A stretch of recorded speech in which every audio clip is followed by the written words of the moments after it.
flower up, right? And the only way the roots grow out every single day, keep watering and look at yourself first and know if are you watering and are you fertilizing every day. And welcome back to another episode of the Shaving Points podcast. My name is Quentin Crisco. Jay will be on with us in a little bit. He is currently battling some sickness within his household. But in the meantime, we are joined by a very special guest. Adam Emmert of the Seahawkers podcast is here to talk the Seattle Seahawks with us tonight. Adam, how are you doing? I'm good, man, but let's not oversell this. I mean, you said very special guest. Let's say just like, moderately special. Like, hey, man, they're all special. Expectations. Yeah. But no, appreciate you guys having me on, man. I'm from the participation trophy era, so everything. Gotcha. See, I'm a Gen Xer. We don't do that stuff. Yeah. But so jumping in on this Seahawks roster, like what are the realistic expectations for the Seahawks this year? What do you think as a fan, for the fan base, for maybe more objective analysis? Like, what do you think is real from any viewpoint? Holy smokes. Every year that we've been doing this over the last 11 years with our podcast, this is the year that's easily the most unknown. And obviously that stems from the idea that they've moved off of Pete Carroll. You bring in Mike McDonald and all of the change that has come from that move just in and of itself. You could tell me a realistic expectation for this team is 6 wins. You could tell me a realistic expectation for this team is 11 or 12 wins because of a myriad of different things. If you look at just the roster itself is full of talent. This isn't a roster that is just a bottom tier type NFL team that ended up jettisoning its coach because they've been mired in failure. They bring in another new coach and they have a hard time getting going. I'll say, like, I don't know, Jacksonville or somebody like that. This is a roster that's ready built to win now. And then you got to take into account, you bring in the new coach. Does that mean that you're automatically going to go from this 9-win ceiling that we had hit the last couple of years and bust through and have a little bit more playoff success and that sort of thing with the defensive guru, Mike McDonald? Or is it going to take him a little time to find his footing as a first-time head coach with a first-time NFL offensive coordinator and a lot of young coaches on the staff? And will that drag the record down maybe in the early part of the season, but they start to find their form later on, resulting in a record that's maybe closer to 7 or 8 wins? I don't know. That's the honest thing I can tell you with this, is that there are so many unknowns with the team this year. It's going to be a lot of fun.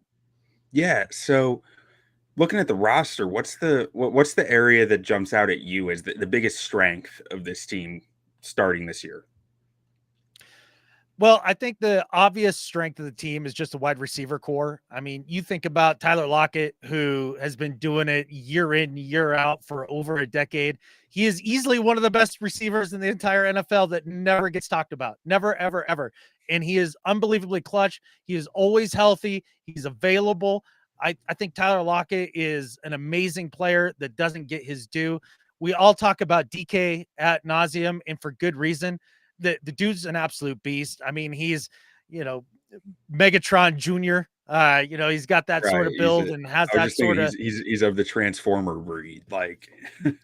Yeah, exactly. And then you have Jackson Smith and Jigba, who last year coming out of the draft when the Seahawks picked them up with their second first-round pick. I mean, Seahawks fans were over the moon for this pick and talking about he was the best wide receiver in that draft, and how lucky that they got bringing him in and how much production they were going to get out of him, and having let's say a mid rookie year. Started out a little slow with the broken wrist and took him some time to kind of get acclimated with Waldron in the offense. And unfortunately, Waldron didn't seem to really, I believe, utilize his skill sets in the way that he could have been utilized.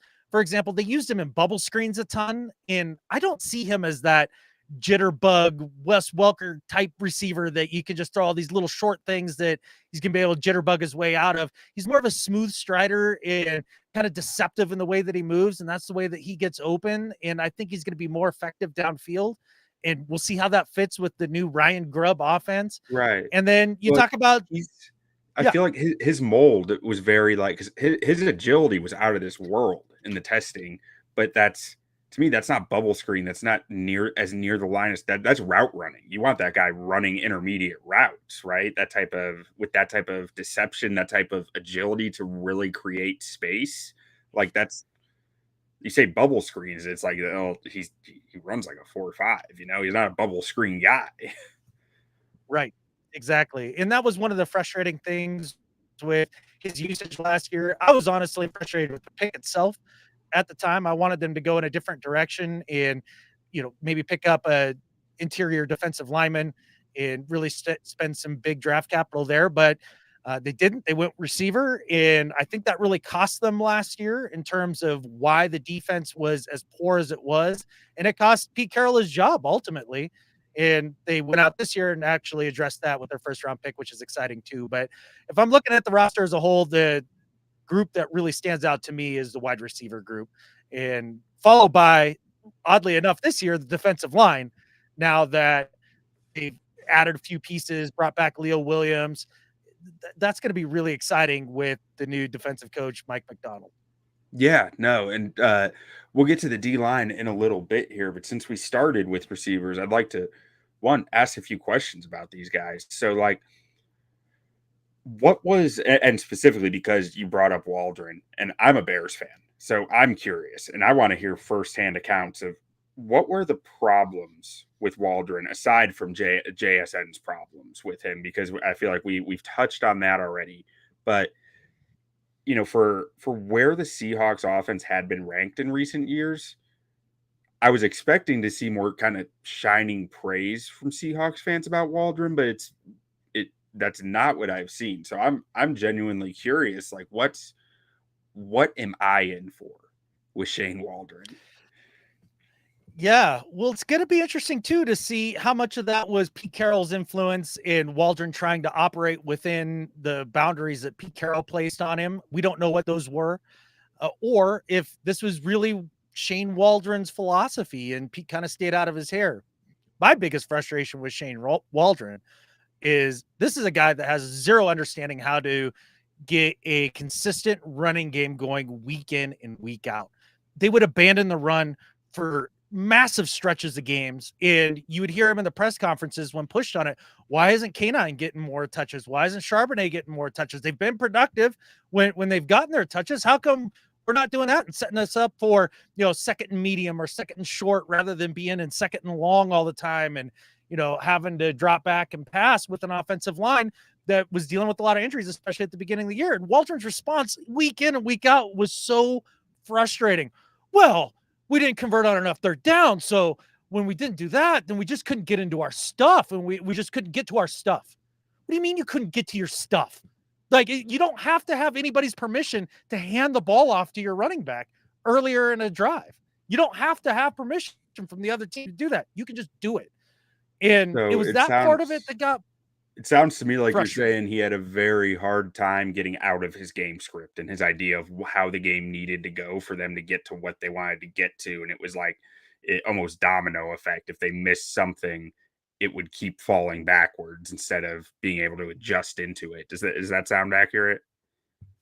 It definitely does. And, he'd get a quarter where he'd get it running, and then other team would adjust, and then he'd just have a hard time adjusting back and finding, the answers to this, new wrinkle that's being thrown at them throughout a game.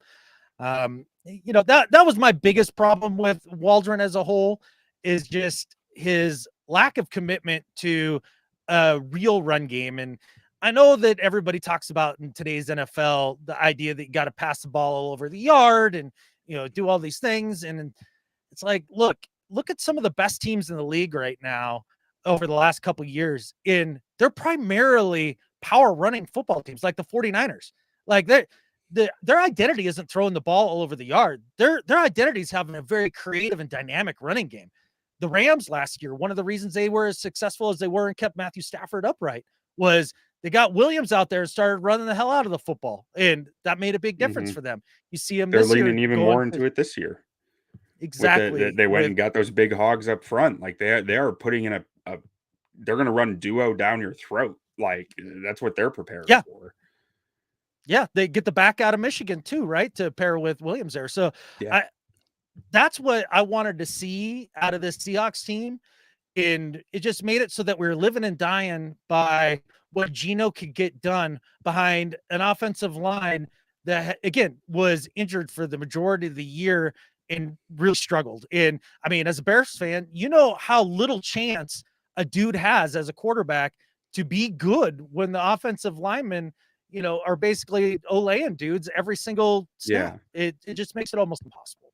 Yeah, you need elite weapons to make anything of it, and I mean, that's something Seattle had, but it still makes it hard to actually work it, and with the elite weapons, though, like, I'm looking at this, and it's feel great about this wide receiver depth. Like, you got 3 guys who are bona fide starters, 2 guys who are, like, borderline Pro Bowl any given year, if not maybe a little better than that, and one of those guys goes down, you still got 2 of them. You feel like that really sits well, but a guy that I'm curious about because I flip on the coach tape like 3 games per team doing these, and I just kept seeing Jake Bobo.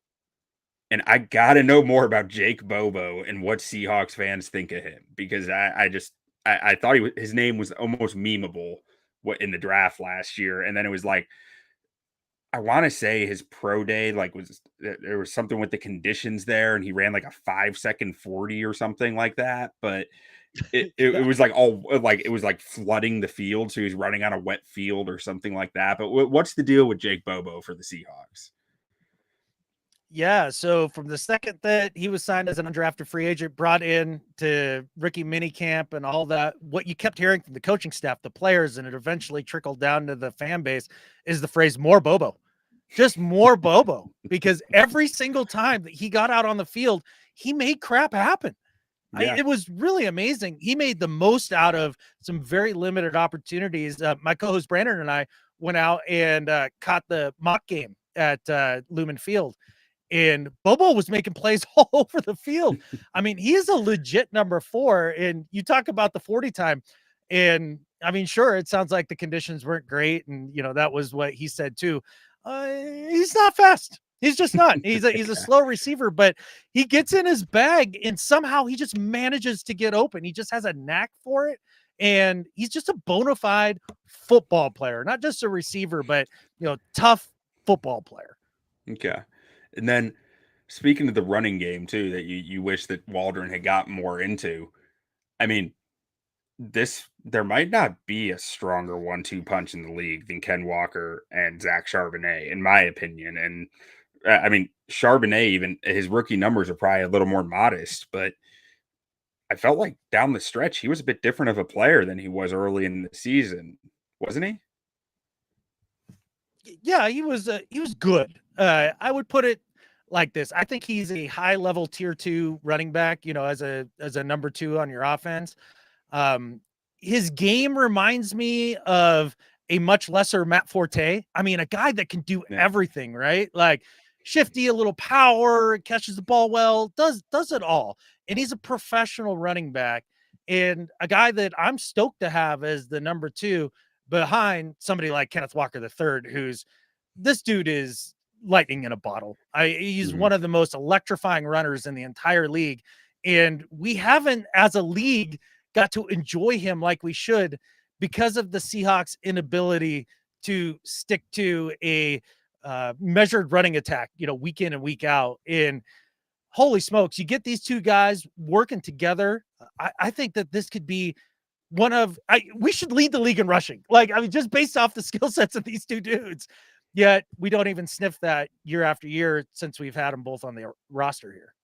Yeah, and have there been injury issues with Ken Walker, or am I Some, mistaken that there have been some?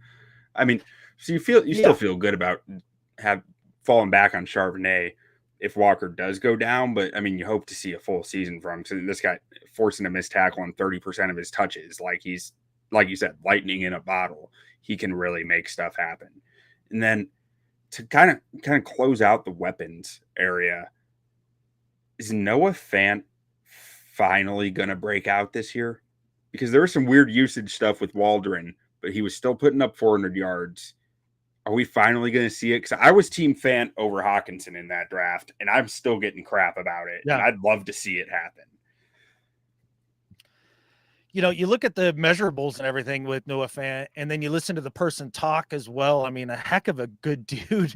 I mean, you can't help but root for the guy. One of my best friends is a Broncos fan, and he was over the moon when they drafted Noah Fant. And I always thought that he was going to have that breakout year. And then when he gets to Seattle, we do have Will Dissly there, who I understand that he's not Jimmy Graham or, Travis Kelce or, name your tight end, right? But a very solid, versatile tight end that is really good in the run game as well. And I think that's what made it a little hard for Noah Fant to get on the field. Is he's definitely more of the pass catching variety of tight end. And the thing is that with Ryan Grubb coming in from University of Washington, I think his skill set has the potential to fit that offense really, really well. And I think that Noah Fant, of all the players on this Seattle roster, is probably the one that I would think could have the biggest jump in productivity due to the change in offensive scheme. Okay, good to know. I'm here for it. Now, the depth in that room, though. I mean, Farrell Brown's done some stuff. Like I feel like he's kind of bounced around the league a fair amount, and like it's not. Yeah. Last year you guys had, I feel like, Colby Parkinson and Will Dissly and Noah Fant, and it ran 3-4 guys deep. This year you're kind of looking more maybe 1.5 deep. So what do you think about that? I mean, clearly we're probably going to see less 12 personnel and less 13 personnel, but do you feel pretty comfortable with that tight end room? Is there something there that you like that might not meet the eye, or do you think that there's kind of a lacking depth there? I'd be surprised if they don't bring in one more dude at some point, just, kind of your run of the mill tight end. But I think he hit the nail on the head with the idea of not running a ton of, 12 or even 13 personnel. We're probably going to see a lot of 11 personnel or even 4 wide, often. You go back and you look at Grubb at Washington, and it was spread them out and high flying, throwing from shotgun, down in, down out. And he says something different in his press conferences about how the offense is going to be, but the tape says that he's going to be throwing the ball all over the yard and trying to utilize all of those receivers. And one of the big excuses that people make from him or for him while he was at University of Washington, it was like, well, look at the talent. He had a receiver where there was Polk or Roma Dunze or, name your receiver. He's like, why wouldn't he run that sort of offense? That's the reason he did that. And that's the reason he didn't run the ball very much. And it's like, well, okay. I look at the Seahawks offensive roster here, and I see a lot of those same sort of receivers, high-end receivers. And it makes me think that that's probably the way that he's going to go. So if we are going to be receiver heavy in a lot of our formations, then it may not matter that we're basically, Noah Fant and then a journeyman and Farrell Brown deep at tight end. Yeah, no, I think that makes all the sense in the world. I mean, when you got Lockett, Metcalf, and JSN, I think sticking in 11 makes all the sense in the world, because you're talking about in DK and a true X who can block, and who can be split inside into maybe a condensed formation and block too, and you can create running lanes through that way. Like you don't need the extra bodies out there, and it's actually, I'm kind of surprised at how heavy Waldron used 12 and 13 personnel there last year when you have 3 weapons like that. But enough about Shane Waldron. He's not there anymore. But well, I will say when he did run 13 personnel, we had a lot of success, and he'd use it a little bit, and then he'd just go away from it for games upon games. And specifically he would run, a boot with Geno to the backside and then leak the tight end across the middle, mirroring the quarterback. And that was open time and time again when we really needed it. And then, I don't know, by the last third of the year, you just never saw it again. It's not that it was ever really stopped. It's just Waldron stopped doing it. And it was perplexing. Interesting. But so under Ryan Grubb, you said you expect a more wide open offense. Now, does that raise your expectations for Geno this year? No. Statistically? Well, statistically, sure. I think what makes me a little more excited for Geno's success this year would be the idea that he's playing with a much improved defense. Because let's face it, the defense last year was a complete dumpster fire. That was intolerable to watch and alarming considering Pete Carroll's reputation as a defensive coach. So if Mike McDonald can come in and just get them to about average and stop the bleeding and the time of possession differential that we suffered from these long extended drives that teams would just jelly it down our throat, and Geno would never have the ball, be playing from behind, made it really tough on him. Plus he missed a couple games with injury. I think this year there's, with the scheme of Ryan Grubb, but also with the improvement in the defense, I think he's going to have a lot more opportunity to show why he was the quarterback with the most fourth quarter comebacks in all the NFL last year. He's a much better quarterback than most people give him credit for, which is surprising to me. When Russ left, it was Geno and Locke. I was team Locke. I was like, we've seen Geno. We know what that's all about. Mhm. I don't need any of that more in my life. And then Geno came out and played, at least mid-tier, if not upper half of the league type quarterback play for the time that he's been a starter. It's been very impressive. He's on time. He's smart with the ball. He's tough as nails. He moves better than you think. And, he throws a really tight ball too. Mhm. I really like Geno, and he's a great leader on top of all of it. He's just a swashbuckler, man. Like he just chucks it around the field, man. Just throwing it around the pitch. Like, I mean, it even shows in his numbers. Like the turnover worthy plays might be high, but you know what? You got DK Metcalf, you got Tyler Lockett, you got JSN, you got stuff to work with, and you have the guys to go put trust balls out there, and he has no issue doing it. There are some quarterbacks who are trigger shy about doing it, and he's not one of them. And with this group of weapons, you want a quarterback who's not shy about it. And I mean, I was thoroughly impressed. I've watched a fair amount of Geno Smith tape this offseason for looking at Shane Waldron's offense, and I've been thoroughly impressed by, compared to what my expectation for him was, just being like, oh man, this dude kind of balls. Like this dude is out here just making some plays with some nice arm talent, and it's surprising when you dig into it as a non-Seahawks fan who didn't watch them every Sunday. Yeah, it's better than you think. And it surprised me coming out of the gate, no doubt about it. But his ability to play within an offense and on time, I think, is totally underrated. I think as fans over the last few years, the Mahomes effect has really changed the way that we look at quarterback play. I mean, just look at Caleb Williams, right? His ability in the pocket and what he did on time and in rhythm, not a lot there on the tape. There's some, but not a ton of it. I mean, what he's known for is scrambling around and making crazy plays and having a crazy arm and arm angles and all that stuff. And I think that's what we get enamored with as fans. Whereas I really do believe that in NFL, being productive down in, down out, being able to play within the system, play within yourself, know where to go with the football, be on time, all that stuff. I think that's a much bigger deal. I mean, shoot, that's why Brock Purdy is having the success that he's having with the 49ers. He's not trying to be Patrick Mahomes. He's just trying to be him in that system and be accurate and on time. A friend of mine will always say NFL coaches hate quarterbacks who can't run their plays, who can't execute their plays. Like an NFL play caller wants a quarterback who can make the play work exactly how it was drawn up to happen. And quarterbacks who can't do that don't tend to last long in the league. Like it's the guys who, like you're saying, can play on time, can play within the system, the scheme, the play itself, hit the reads, who can execute it the way that a coach wants it executed, that get chance after chance after chance. And then the guys that can do that, if they have the ability like Mahomes or Josh Allen or Lamar to get out of the pocket and create chaos after they've gone through the play and been like, all right, first option not there, second option's not there. I'm not enamored with the third option. Here we go.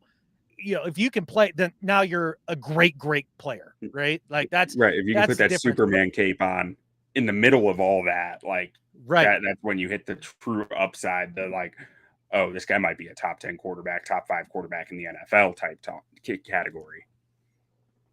And that's why for Mahomes, it was unbelievably fortunate that he ended up in Andy Reid's lap. You know, a guy who knows how to take gunslingers like Brett Favre and settle them down and get him to play within the system and then use all those special skill sets. And Geno has a little bit more of the creativity in his playbook than I think the average fan thinks, but he's certainly not on that level of, you know, some of the great creators in the game. Right. It's a Geno's just an interesting conversation though, because it's like he is the failed highly drafted quarterback who came back to life, right? Like those don't happen. And they kind of when it in 2022, when Geno did what he did, I was just sitting there going like, this changes everything with how you look at quarterbacks. Like the guy had the physical talent and it just took him time in the league to hit this point, and, you know, competent coaching or whatever you want to say about the Jets. But like, given time with those skills, he found it. And that's not something that I can think of in recent history that has happened anywhere else. It's true. And I think one of the things to keep in mind too, when you're looking at his story and trying to translate it to say somebody like Sam Darnold or Zach Wilson or whoever the next one is, right, that maybe didn't work out in their first stop, that you're thinking, well, he's still got talent, let's see how it goes, is that when Geno was bouncing around the league as a backup, he was behind Hall of Famers or future Hall of Famers. It wasn't like he was behind, you know, Case Keenum and couldn't get on the field. Like, he was behind Eli Manning. He was behind Phillip Rivers. Then he was behind Prime Russ for a couple of years. Yeah. Like, it's hard to see the field at that point and showcase the talent and the skill set that you've been building up over the years. Whereas I feel like the Sam Darnolds of the world, or, you know, guys of that ilk, right, that kind of bounce around and you're kind of expecting that breakout. It's like, well, okay, were they pigeonholed behind a really great player, or were they just not able to get over that hump, even though there was a lesser dude in front of him? And I think that might be one thing to kind of look when we're trying to find that next guy to have that Geno success story. Yeah, it's a great point. It's trying to think who would that be in the league? I don't know. Doesn't matter. But right. Anyway, yeah, I don't. I found myself going down a rabbit hole and I stopped. I know. But yeah. Moving on over to let's take a look at the defense or the O-line, actually, because we got to finish out offense. Okay. I mean, this is my concern with this offense. Like, does Charles Cross take that? Like, you were hoping for more of a step, or I was hoping for more of a step from him last year than we saw, and some of that was injury related, I believe. But does he take that step forward above where he was as a rookie, or is this just kind of who he is? Same with Abe Lucas. I mean, he was barely on the field. I was pretty high on him going into last year, and then the injuries hit. And I mean, those two bookends can make or break the O-line. So what are your expectations for those two guys? Do you think those two guys are your starters? I think Charles Cross is a starter for sure. And he's just a slightly above average as an offensive tackle. Like, not amazing, not terrible, just kind of, you know, a dude that can get it done. And you're like, well, okay, where you were drafted, you were hoping for more, just like you were saying. And I think the system is going to fit his skill set a little bit better. When he was back at A&M, he played in more of an air raid kind of scheme. And I think that this is going to really pair with his size and things of that nature. Well, that was better. Mike Leach, Mississippi State, right? Oh, I'm sorry, Mississippi State. You're right. I get him mixed up all the time too. I just want to make it clear that it was Mike Leach. I'm a Texas Tech 100%. I got to support Mike Leach. Oh yeah, one of the most hilarious coaches in the history of coaching. Yeah, love that dude. Absolutely. Yeah. So I do think that he's going to fit a little bit better with the Grubb scheme. When you talk about Abraham Lucas, this is a heartbreaker for me because he's literally, if not my favorite Seahawk, my second favorite Seahawk. I love his game. I love the way he plays. He's just a mauler. He's so much better than his draft pedigree would have suggested. He was a weird prospect. And Pete Carroll, you saw the upside, but at the same time, you're like, this guy's his technique is weird. I don't know if it'll work. Yeah, but like it worked. his rookie year totally worked. Yeah, and unfortunately, we get the news last offseason from Pete Carroll that he's got old knee. It's like, well, what the hell is old knee? Like, I don't want my young dude having old knee. I want him to have young knee. And, is that a direct quote from you know, Pete Carroll? Old knee. Pete Carroll, he's got old knee. And it's one of those things where you're like, well, okay, like, is he going to do the Kobe Bryant thing and fly out to the witch doctor in Germany and get some stuff injected into his knee and be better? Like, what are we doing here? I just have this image in my head of Pete Carroll just chomping his gum at the mic. Someone asks, "What about Abraham Lucas?" Just chomp, chomp, chomp. Old knee, chomp, chomp, chomp. Like, what? What did you just tell us? Oh, in true Pete fashion. Well, he's working real hard. He's getting after it, and we think he's right on schedule. But it's kind of a chronic thing. Kind of an old knee. Yeah. So he'll be back in a couple of weeks, and then never was back, and still on the PUP list going in. We just found out yesterday going into training camp on the PUP list. I'm terrified of the idea that there's going to be no Abraham Lucas, because then we get the George Fant show again back in Seattle. And while this might be a new George Fant, he's had a lot of experience, and I do believe has gotten better in his stops around the league, whether Houston, the Jets, or wherever else he's been. But for a Seahawks fan, we just remember the converted basketball player being told, no, he's going to be great. He's a dancing bear. And it just never really coming to fruition. So the tackles, I feel okay about Cross, and I'm concerned about right tackle. Okay. It's good to, I feel like Fant is, you guys had Jason Peters at one point last year too, didn't you? Yeah. Okay. Yeah. So, I feel like happened. Fant is at least a stopgap there. It's like, it puts a floor on the spot. I'm not sure if it's a, above average starter, but it's like a low end starter floor that I feel like you can live with as long as he can stay healthy. But that depth is a little concerning unless a guy like, I don't know, maybe Stone Forsythe hits a third year breakout or something. But I wouldn't be betting on that either. Nope.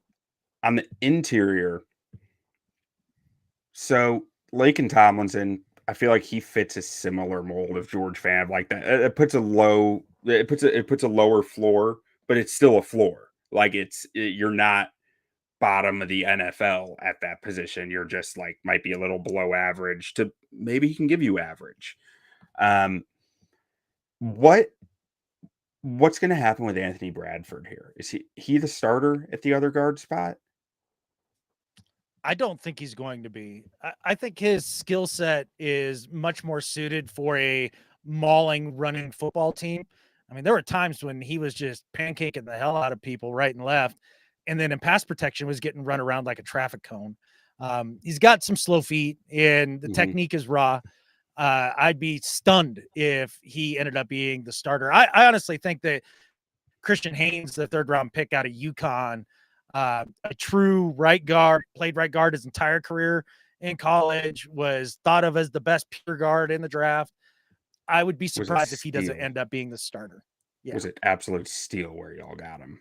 Like I was pounding the table when the Bears were at 75 to take him, and they didn't. But either way, I loved Christian Haynes at the Senior Bowl. This dude.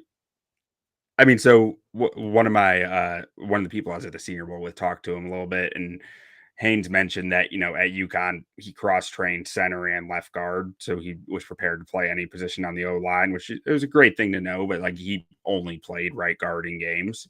But in one-on-ones, he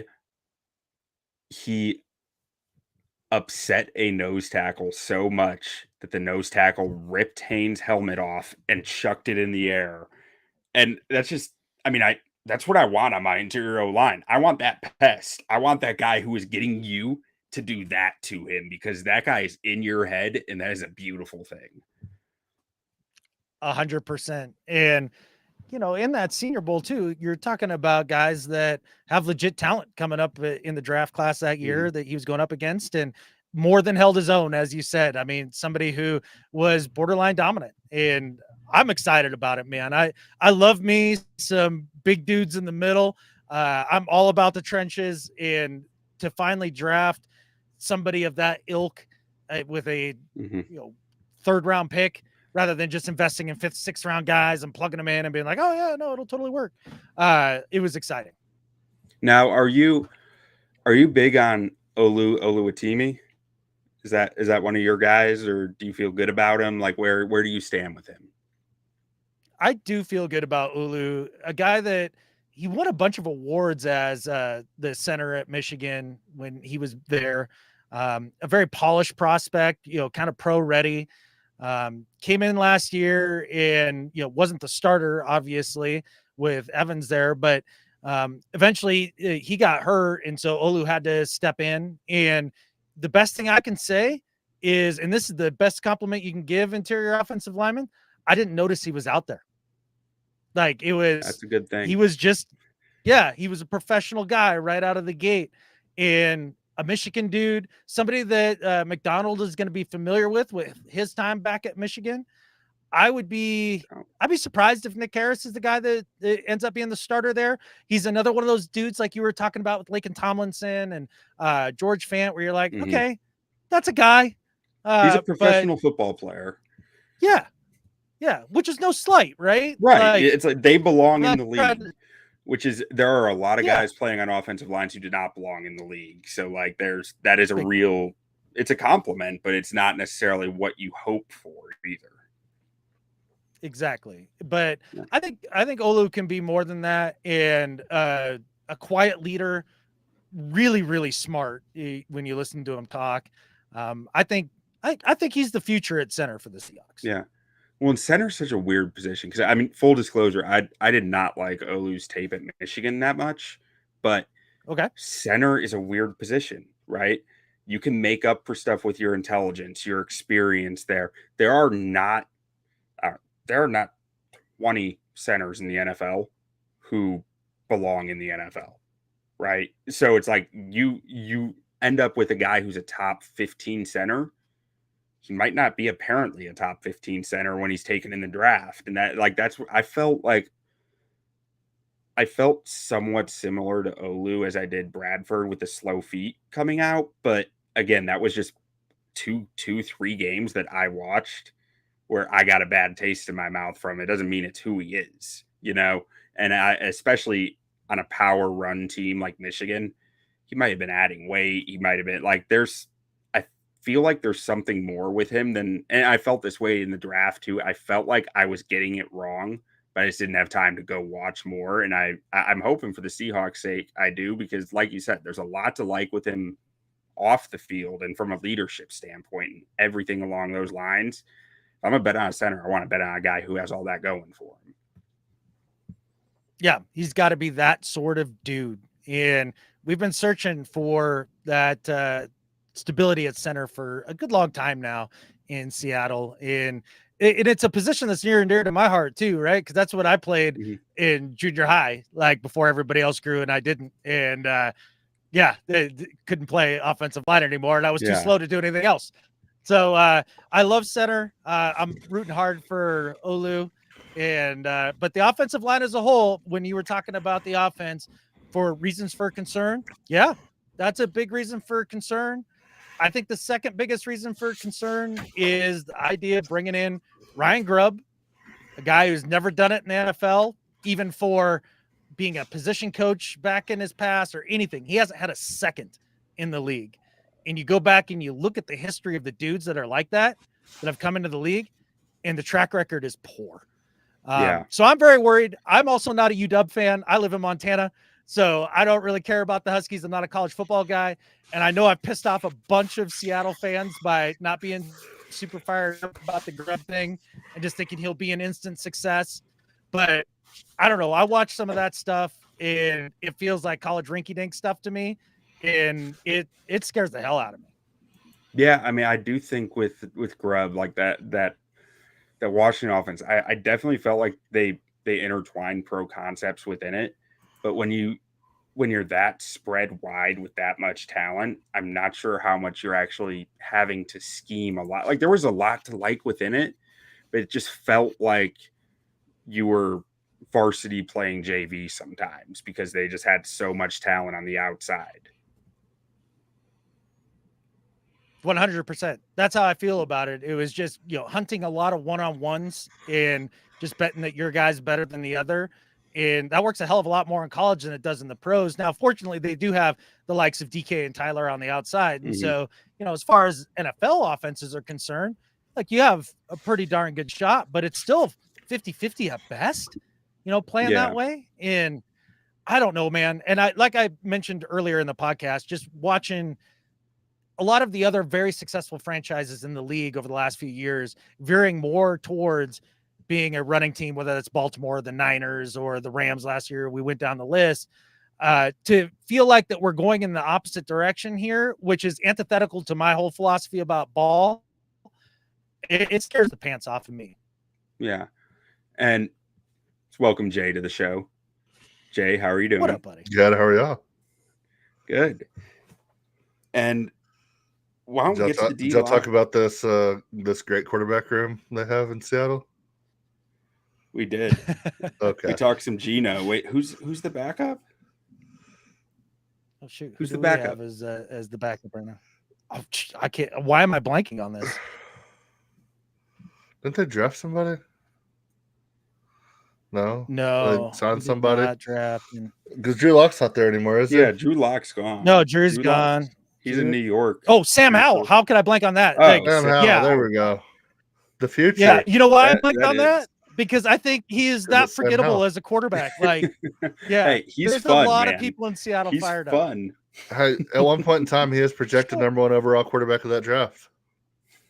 That's right. That's true. That's true. I remember watching the quarterbacks of that draft and not being fired up about Sam Howell, and still feel the same way about it. There's a lot of dudes that in the 12s fan base that truly believe he is the future.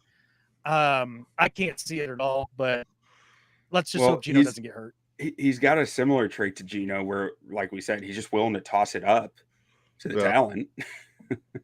I'm not sure he has the physical abilities that Geno does to make that more okay, but Did y'all talk running backs already too? I love we talked all the offense at this point. Okay. Good deal. Yeah. Good deal. I'll let y'all get into some defense. Yeah, let's talk this D line, man. And it's starting with the interior guys, the Leonard Williams, Deron Reed, Draymond Jones, and Byron Murphy II, who is just a bolt of lightning. Oh my gosh. I was over the moon about the draft this year. And one of the big reasons for it is finally putting high draft capital into one of the trenches. Like that, I've been screaming about it for years, and they finally did it with Murphy getting arguably the best defensive player in the entire draft where they were in the draft. I think is a small coup. I think he's going to fit in marvelously with, Reed, and then the signing of Hankins, a big beefy dude to play the middle of that 3-4 for Mike McDonald. I am just jacked about this defensive line, especially being able to retain Leonard Williams. That wasn't a certainty with the trade last year. We didn't know that was going to happen. And especially with Pete moving on, you didn't know how he was going to feel. And, give Schneider a bunch of credit being able to get that deal done. Now, Mike McDonald might have more talent on this D line than he ever had in Baltimore. I really do feel that way. They never had an edge room there, man. They were Michael Pierce, who was injured half the time, and Matabuke, who just broke out last year. And outside, I mean, they had solid rotational guys outside of that, but I don't think he ever had D-line talent like this in Baltimore. I thought he schemed a lot of it up. Yeah. I mean, you look up and down their roster defensively, and he was getting career years out of career journeymans, like the Clownies and Vinoys and of the world and that sort of thing.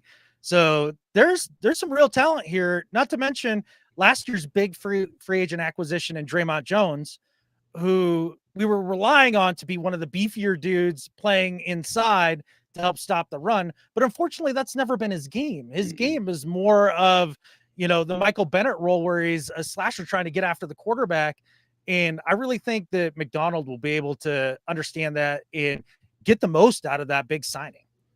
Yeah. I mean, I think my note on him from watching the tape was you don't want him taking on double teams, and you want him, like you said, slashing, one gapping, get it, like shooting the gap up to the football, upfield. And that's, I feel like getting him on more of a 3-4, and I assume Mike McDonald's running more of a 3-4 system because, or a hybrid, something along those lines, where he can get a bit more of a wider alignment on the football than a D tackle tip, than a 3-tech, 1-tech shade usually might, and gives him more opportunity to do what he's good at, which I think is going to do wonders for his numbers this year.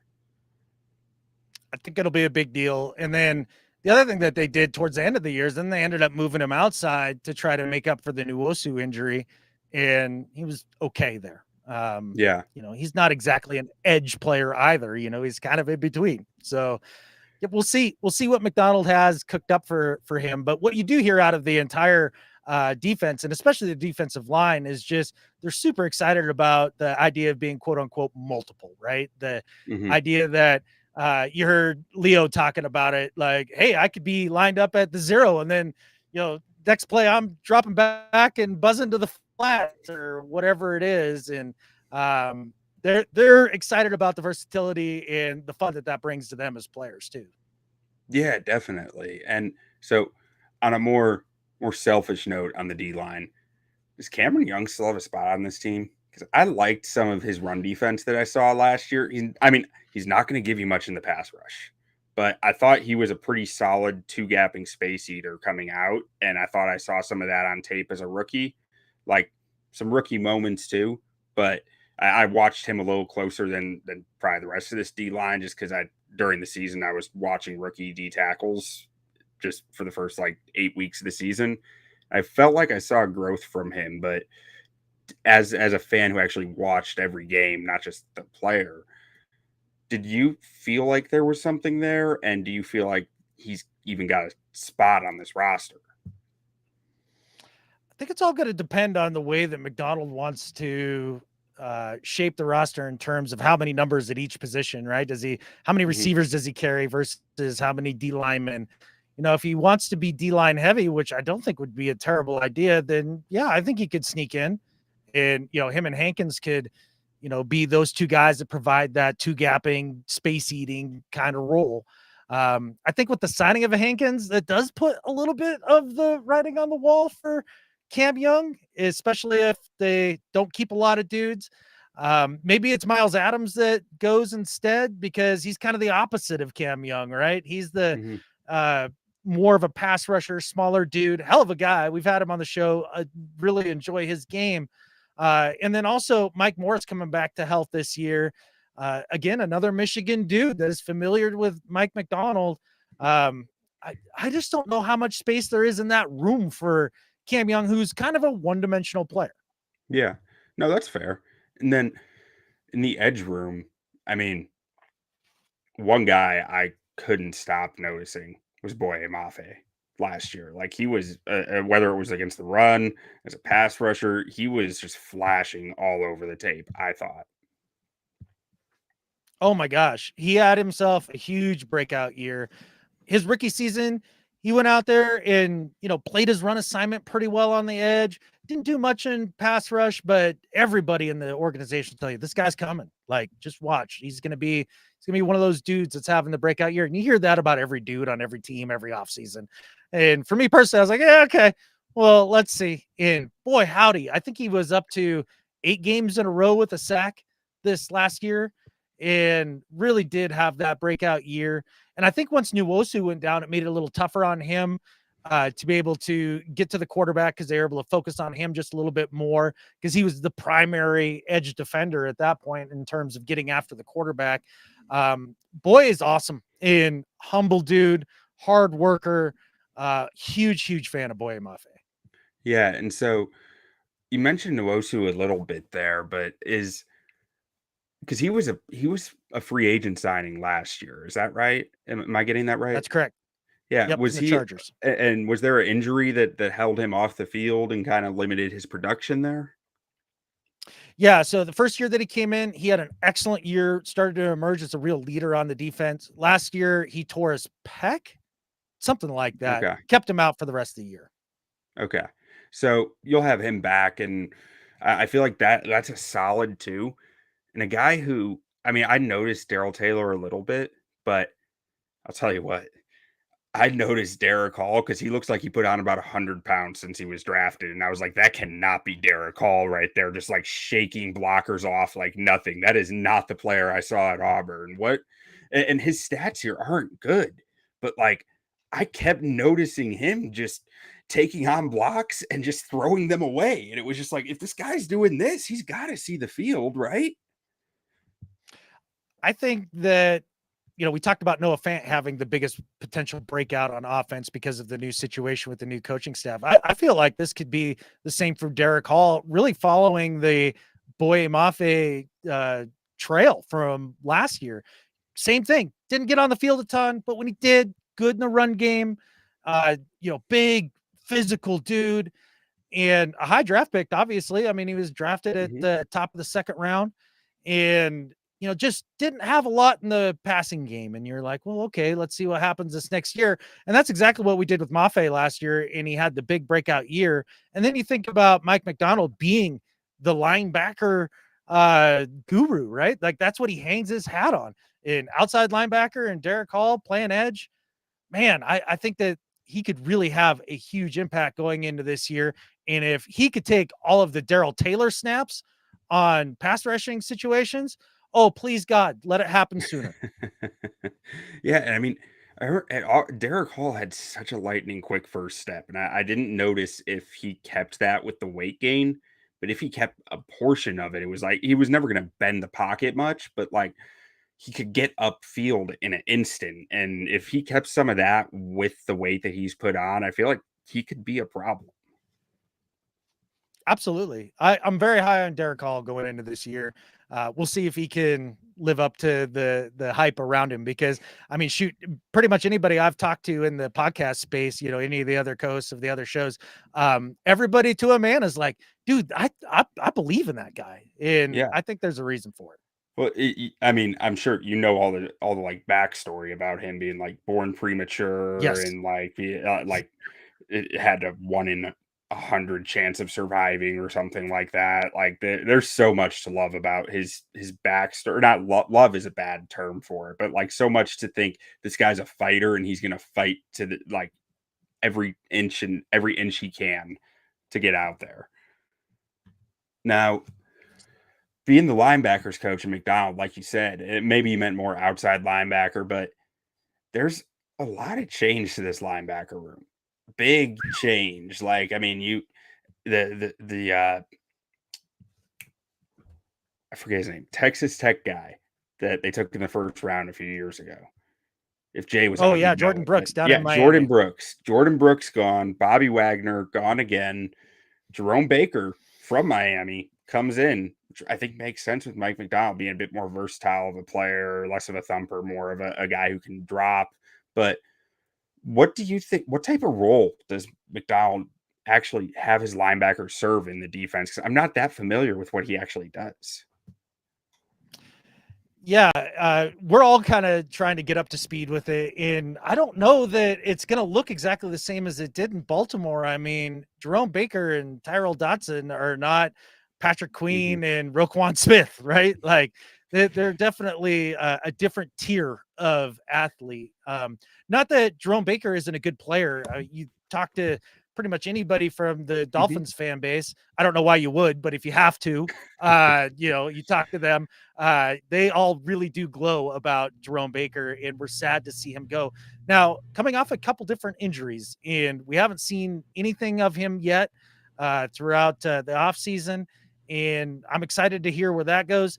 Tyrell Dodson, a guy that really fast. Bills fans were like, super raw, he's up and down. Exciting.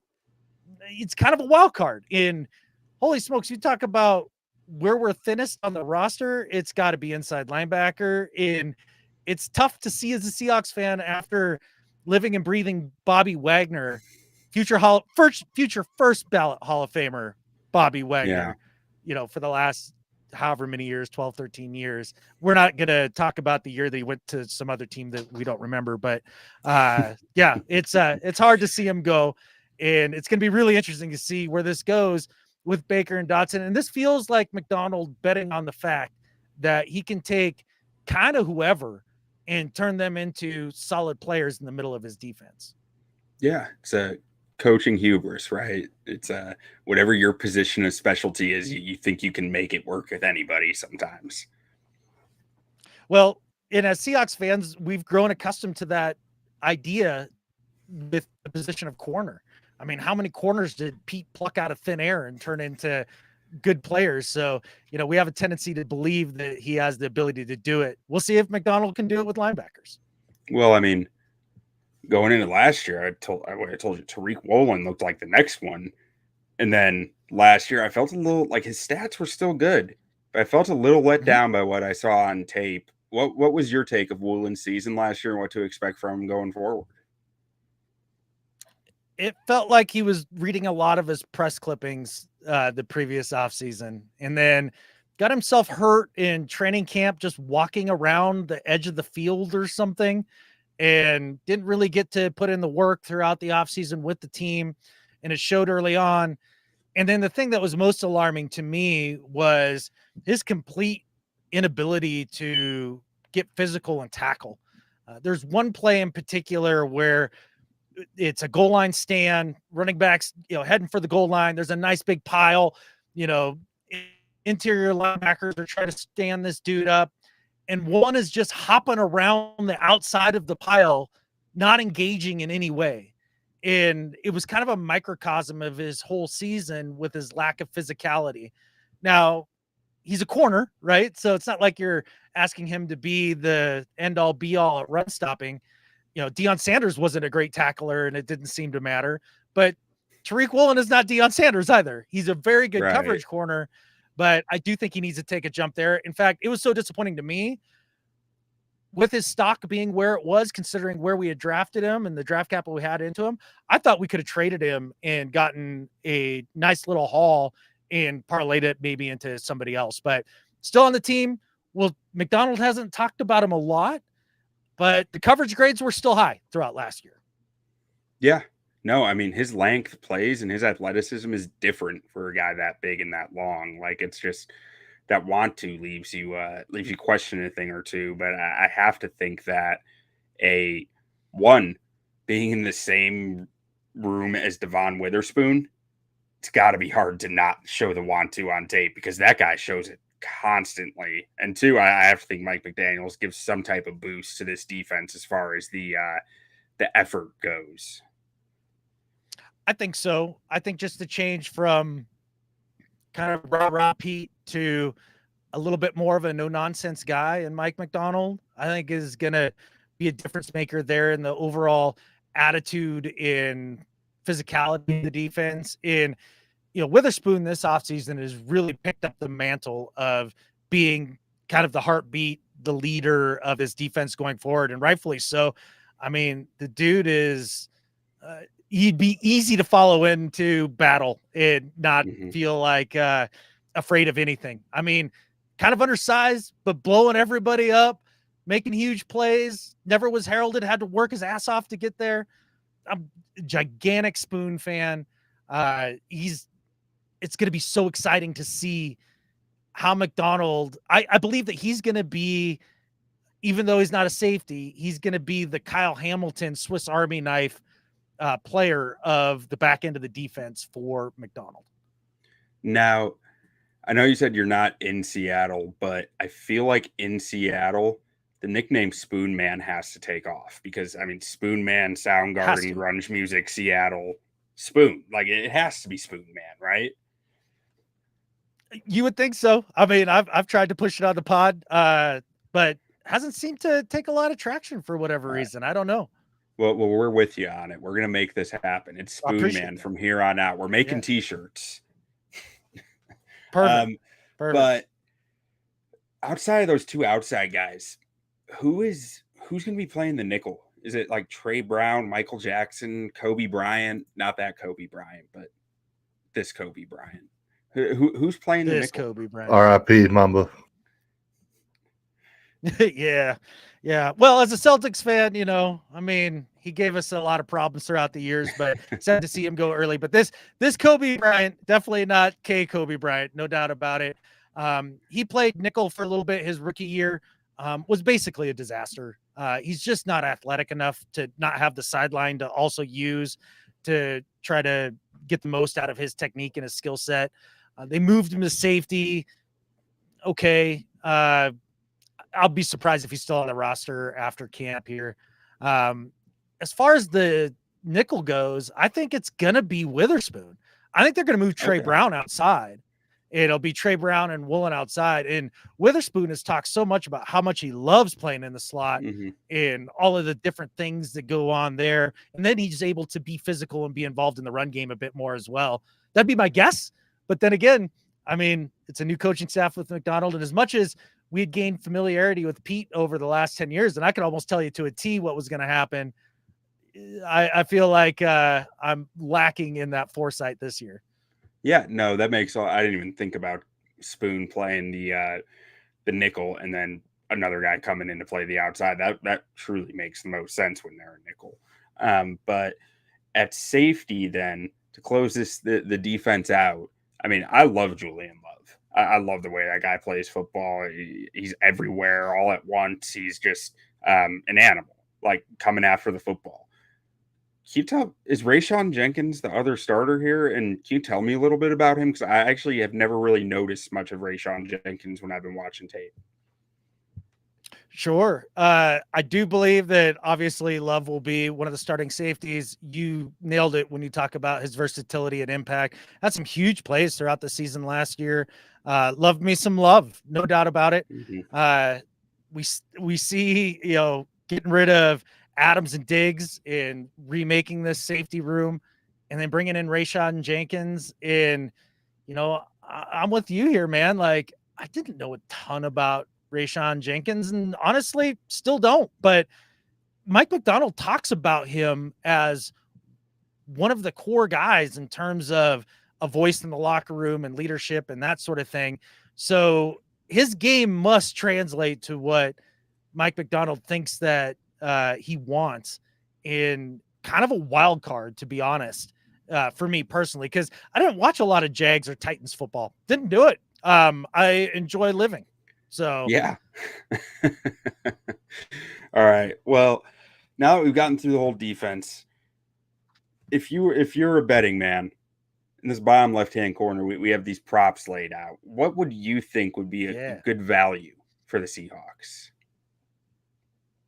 Okay, so winning the division plus 750, NFC plus 3,000.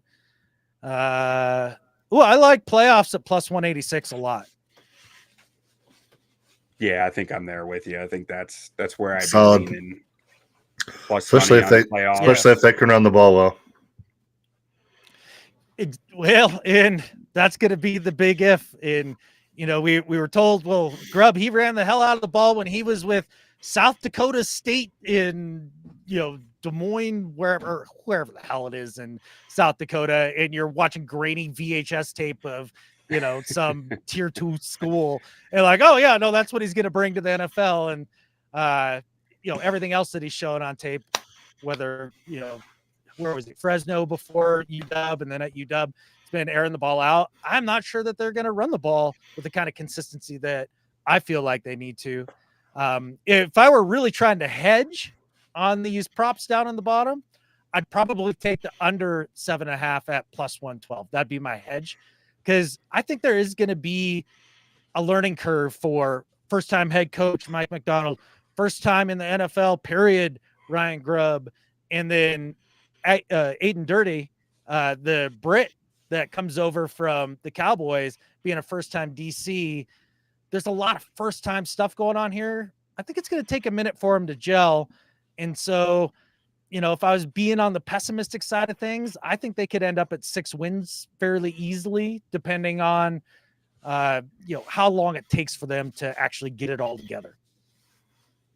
Interesting. I mean, it makes sense when you lay it all out as as more of a outside person or outside viewer, I just didn't even realize that was all so new. You know, I just looked at some of this roster. I was like, I like that. I like that. I like that. But Seattle's one of those right. teams where for so long you just sit there and think like, oh, they're the model of consistency. It's like a 8-9 win team no matter what, even if they're lower in talent. And now you're just like, oh yeah, Pete Carroll's gone. Well, I guess he's still technically kind of there, whatever his position is, and on that team. Yeah, and they gave him a title, and he has not been there in any way, shape, or form. McDonald, did the famous thing where he took down a bunch of the murals and photos and stuff from the LOB days and tried to make it his own. And I think Pete wants to give him his space as well to let him make it his own and bring his own philosophy to life. But I, as a Seahawks fan, we had a very divided fan base over the last couple of years, whether the people that really valued the idea of penciling in 9-10 wins, playoffs every year, being competitive, and how hard that is to do in the league, and really appreciate that, considering, I mean, we hadn't had that kind of sustained success ever in our franchise. Yeah, and it's one of those things too. It's like, as a fan, do you want to fight and claw your way to 9 or 10 wins, knowing damn well that like you're probably not a Super Bowl caliber team, or would you rather just start from the ground up and actually build something? Because I mean, I feel like a lot of fan bases get complacent with like, oh, we're going to be competitive, and then we'll figure it out when we get to the playoffs, knowing deep down that there's really not a big shot. But the NFL is one of the few leagues that we have in professional sports where it is any given Sunday, and it is make the dance and you got a chance type deal. But yeah, I mean, at one point you gotta start all over, and I mean, I think they got a good base for it too. We'll see how much longer Geno can hold the starting job. But do fans in Seattle see him as your long-term option here, or is this just until we find someone better situation? Another massive schism in the 12s. There's basically two factions. There's old school football watchers who have been following this team for a long time, and then there's a portion of the fan base that came on during the time of the LOB with analytics and deeply embedded in Twitter, Seahawks Twitter. It's interesting because they come at it from two very different angles. I mean, you mentioned the idea of getting complacent and things like that with 9-10 wins and never really being a contender. And that's what they would accuse fans of me of kind of feeling like. And they wanted to tear it down tomorrow or, yesterday, get Pete gone, bring in a different quarterback, move on from Geno. In which side of this equation said let Russ cook? Yes, they were the let Russ cookers, 100%. 100%. Okay. And, we see what that did in Denver. So, I mean, whatever you want to take away from that. But, yeah, I think so Pete Carroll came out of that whole deal looking like an absolute genius. Oh, 100%. And I did a whole video when he went to Denver, laying out to Denver fans, like, this is what you're getting, just so you know, and got flamed for it. And, that turned out to be pretty damn right about it. So that was kind of fun. But at the end of the day, with Geno, there's a bunch of us who are really happy with Geno because he's a guy that I do believe you can win a Super Bowl with. He's not quite a Goldilocks quarterback where you have to have everything just perfect around him, but it's got to be pretty close. If he ended up with the right draft situation, he's kind of in that tier of quarterbacks that you can't really find them anywhere, but if you get them on a good team at a good price and you can really build around him, he can absolutely bring it home. And absolutely. we had that's to kind of what we're money. Yeah, that's kind of what we were talking about last week with when you have a quarterback that's not a top guy. If you can get them for a good price, I mean, those are like we were talking outside of rookie contract quarterbacks. I mean, that's where I think the next shift in the NFL is going to be is the guys like Geno Smith making significantly less than the top guys, but still making life-changing money at the same time. And that might be the next trend for some of these teams that don't have a Patrick Mahomes, that don't have a Joe Burrow, that don't have a Lamar Jackson type quarterback, So I'm with you. I'm waiting for the first team to look at a Trevor Lawrence, Brock Purdy, guys that Dak Prescott, Brock Purdy, Jalen Hurts, Dak Prescott, Jalen Hurts, and be like, cool, yeah, you're talented. Yeah, you've won some games. This is fun. We're gonna see it. I think But we're you're gonna see not- it next year in Dallas. I think we talked about it last week. I can't think believe this they might paid be him the his first last time. year. Yeah, that's one of those things. Yeah, it's purgatory. So, in terms of like, do you like Geno? Do you want to stick with him? Yes, at that price point, with what he delivers, you betcha. I was really hoping that there was going to be one of the quarterbacks that would fall to them in the first round this year, because I really do think almost all those dudes near the top of the draft all have a legit chance of being good quarterbacks. Some more than others, obviously, but yeah, didn't happen. So I mean, here we are with Geno. Are you talking Are you talking like JJ and Penix, or did you think JJ like Bo Drake May? Nix? Oh yeah, Bo Nix. Forgot. Yeah, I actually really like Bo Nix. Oh man, I know that's controversial.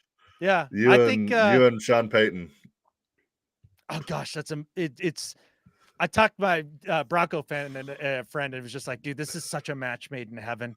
And everybody compares him to Drew Brees, and I don't think that's accurate. I think he's closer to Steve Young. I hope I never have to deal with cope with the fact that my team drafts a Bo Nix in the top 15, and I'm like, oh, he's next up, baby. I mean, didn't you guys do that, and it worked out real well? No, did you drafted Patrick Mahomes fairly late? That worked out okay. So I'm a Texas Tech fan, and my wife just got me this hat, but I'm Cowboys first and foremost. Oh, okay. But all right. we're doing the Chiefs. We're doing the NFC West, so I wanted to wear it for all the 49ers fans this week. Nice. I appreciate that very much. Yeah. But yeah, we both went to Texas Tech, so we're huge Mahomes fans. I thought he should have gone earlier. Yeah. Yeah, he terrified me coming out of the draft being such a chucker, but boy, did he get just the perfect spot with Andy Reid. Yeah. And I think that's kind of what's happening for Bo Nix here. We'll see. And Patrick Mahomes is also young coming in, and you saw the potential. Bo Nix has been in college since Nam, and you kind of just know what he is. Yeah. Yeah. I mean, then again, I like my Geno, man. I know what I got. I know what he's doing week in, week out. Yeah. I do have an appreciation for on-time accuracy, that part of quarterback play. I think we've de-incentivized or maybe taken less importance to that part of the game and put more importance on the flashy playmaking side of football over the last few years. And I think it's going to swing back around at some point. Absolutely. Yeah. All right. Well, I think on this over under, I think I kind of like the under after everything you said. I can't remember what I have them at. I think I have them around 7 or 8 wins, but I think under with playoffs, I think you're looking pretty good there because we've been talking about it this whole time in the NFC. I mean, I think 8-9 wins get you in that last playoff spot. So if you're taking the under with the playoffs, I think you have a pretty good chance of making money there. Yeah, that seems like a strong hedge to me. But Adam, thank you so much for jumping on with us, talking Seahawks. Can you? Sorry I missed most of it. I got a bunch of sick people in the house. Hey man, no worries. I know that's a lot of work, and I do not envy you, my man. And can you let anyone out there who's listening, watching, know where they can find your work, where they can find you, anything you want to push out there? You betcha. So our podcast is the Seahawks podcast. We've been doing it for 12 years now. Me and one of my best friends since kindergarten, Brandon Schultz, we've been doing it. And you can find us anywhere that you find podcasts, Apple Podcasts, wherever it is. You can also find us on YouTube under Seahawks podcast. We've also transferred most of our ancillary shows, our secondary shows, over to the Believe Network on a channel called For the Hakra. And that's a bunch of our other shows, the PNW Prop Stars, which is a betting show. So we talked about the betting a little bit. We've got 3 and 3 out each week, which is a very unique look back at the game's previous week. and just a bunch of other cool stuff that you guys can check out. We put out shows 5 days a week throughout the season. So if you're into Seahawks stuff and, that sort of thing, I think there's going to be something there for everybody. Awesome. And one more thing before you leave, can you tell all the kids watching how good Sean Alexander was? He was mid. he was so fortunate to play behind Hutch and Walter That's Jones. what I was about to man. say. Then tell me about Steve Hutchinson if that's your take, because yeah. It's a little like trying to say that Emmitt Smith was better than Barry Sanders. Get out of here. But Sean Alexander was so good. He was okay. I loved him. I loved him when I was a kid. Steve Yeah, Hutchinson was... I mean, I get it. I mean, I rooted for him, but that was a Hasselback team. Yeah, and Jerry Rice put the team on his back. Jerry Rice. Yeah. End of career Jerry. That was funny. Everybody remembers Jerry Rice as a Seahawk. Wait, oh yeah, Jerry Rice was anything but a Seahawk? I think he played on. I don't know what else he did anymore.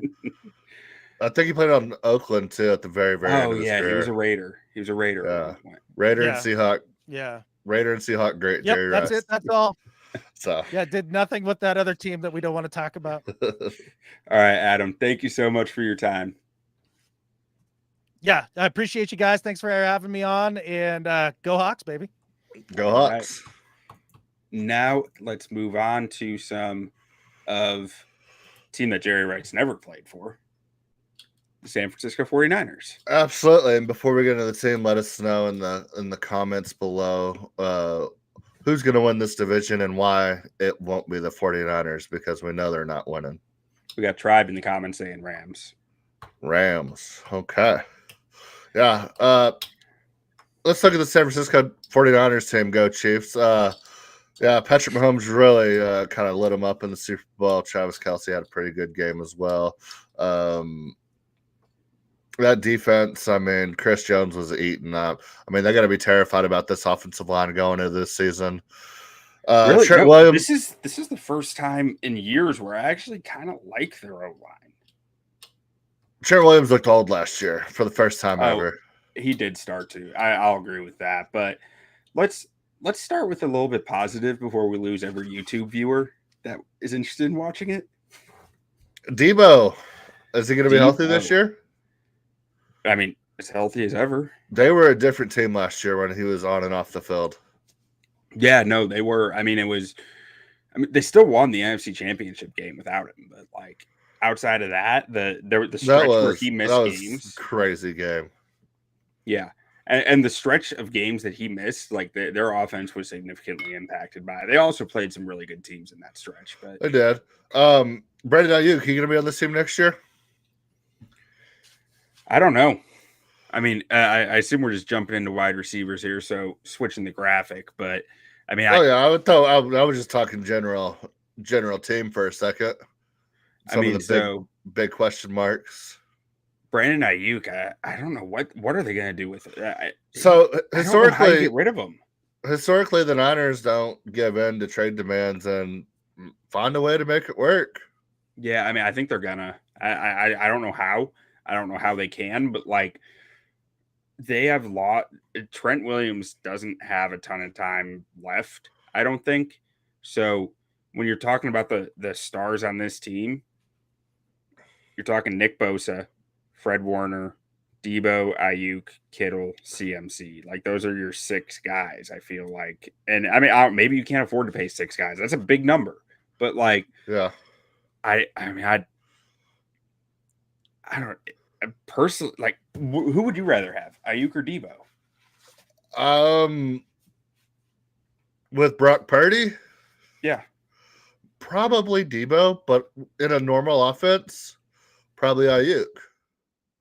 And that's the thing. I mean, if you pay Brock Purdy, which it looks like they're probably gonna pay him, then maybe Ayuk, you can go out and get everything you can for him, because I don't think Brock Purdy is ever going to get to a point in his career where he's airing it deep. And I mean, I think Ayuk can do everything for you on the field, but I mean, as a deep threat, he's one of the best in the league at that. And I feel like the Debo, CMC, Kittle compliment to Purdy is much better than Ayuk and CMC and Kittle, or any combination of Brandon Ayuk and two other guys. I feel like Debo is a better compliment to Purdy than Ayuk is in that scenario alone. But on any other team, I would take Ayuk. Yeah, I mean, But we're specifically the San Francisco 49ers and a Mike Shanahan or a Kyle Shanahan offense with Brock Purdy as your quarterback. I'd take Debo over him, but only in that scenario, and it's still close to me. I think Ayuk might be the best skill player on this offense. yeah, no, I mean, I do, and I think. I mean, I don't know if I put him ahead of CMC, But that's also CMC and a Shanahan offense. yeah, I mean, specific to the CMC team. in any offense. I mean, he's pretty sick. I'm getting old. He's getting up. Yeah, no, he is. But I'm just saying. Yeah, from one year. Yeah, 1 year. Like, and who's more replaceable, Debo or Ayuk? Replaceable? Mm-hmm. Who's easier to find? That's tough because without CMC, Debo was running the ball a lot. But since CMC's arrival, they haven't needed Debo to do that. So I would say Debo is more replaceable in that scenario then. But then this offense just at this juncture of this offense, everything kind of runs through CMC. So it's hard to compare Ayuk to Debo, really. Yeah, no, it is. It's a really tough. Like, I don't think there's a clear answer here. I'm just trying to gauge your responses and and think it through myself, because it's the thing is Debo's already been paid, and if you go to pay Ayuk, assuming you have to get to 1, can you get more before you pay Ayuk than what you could get for a paid Debo? Because because everything we just talked about with Debo, like, how does he fit in other offenses in the league on somebody willing to trade for a guy like that? Yeah, I don't think you're getting near the same return for Debo that you would Ayuk. Exactly. I think Ayuk is getting you a first, getting you a first, and you haven't committed any money to him. Yeah. Rather than a second for Debo, maybe a third, and then you're still also having to turn around and pay Ayuk. Yeah, I mean, but it's also you're getting a lesser by trading Ayuk. You are choosing the player who misses time every year because he plays a physical brand of football and his body is not going to hold up the same way. It's a diminishing return too. Which makes which I just keep landing on Ayuk. Like, I don't know how you get rid of Ayuk. I just don't think it's a good either. idea. And then, I mean, you talk about physical brand of football. Like, if you're just talking about from the receiving aspect of it, I mean, Kittle tears people up. Oh, yeah. And so you still get that physicality from a pass catcher to kind of soften up the defense a little bit with Kittle. And then CMC runs hard. He catches the ball out of the backfield. Mm-hmm.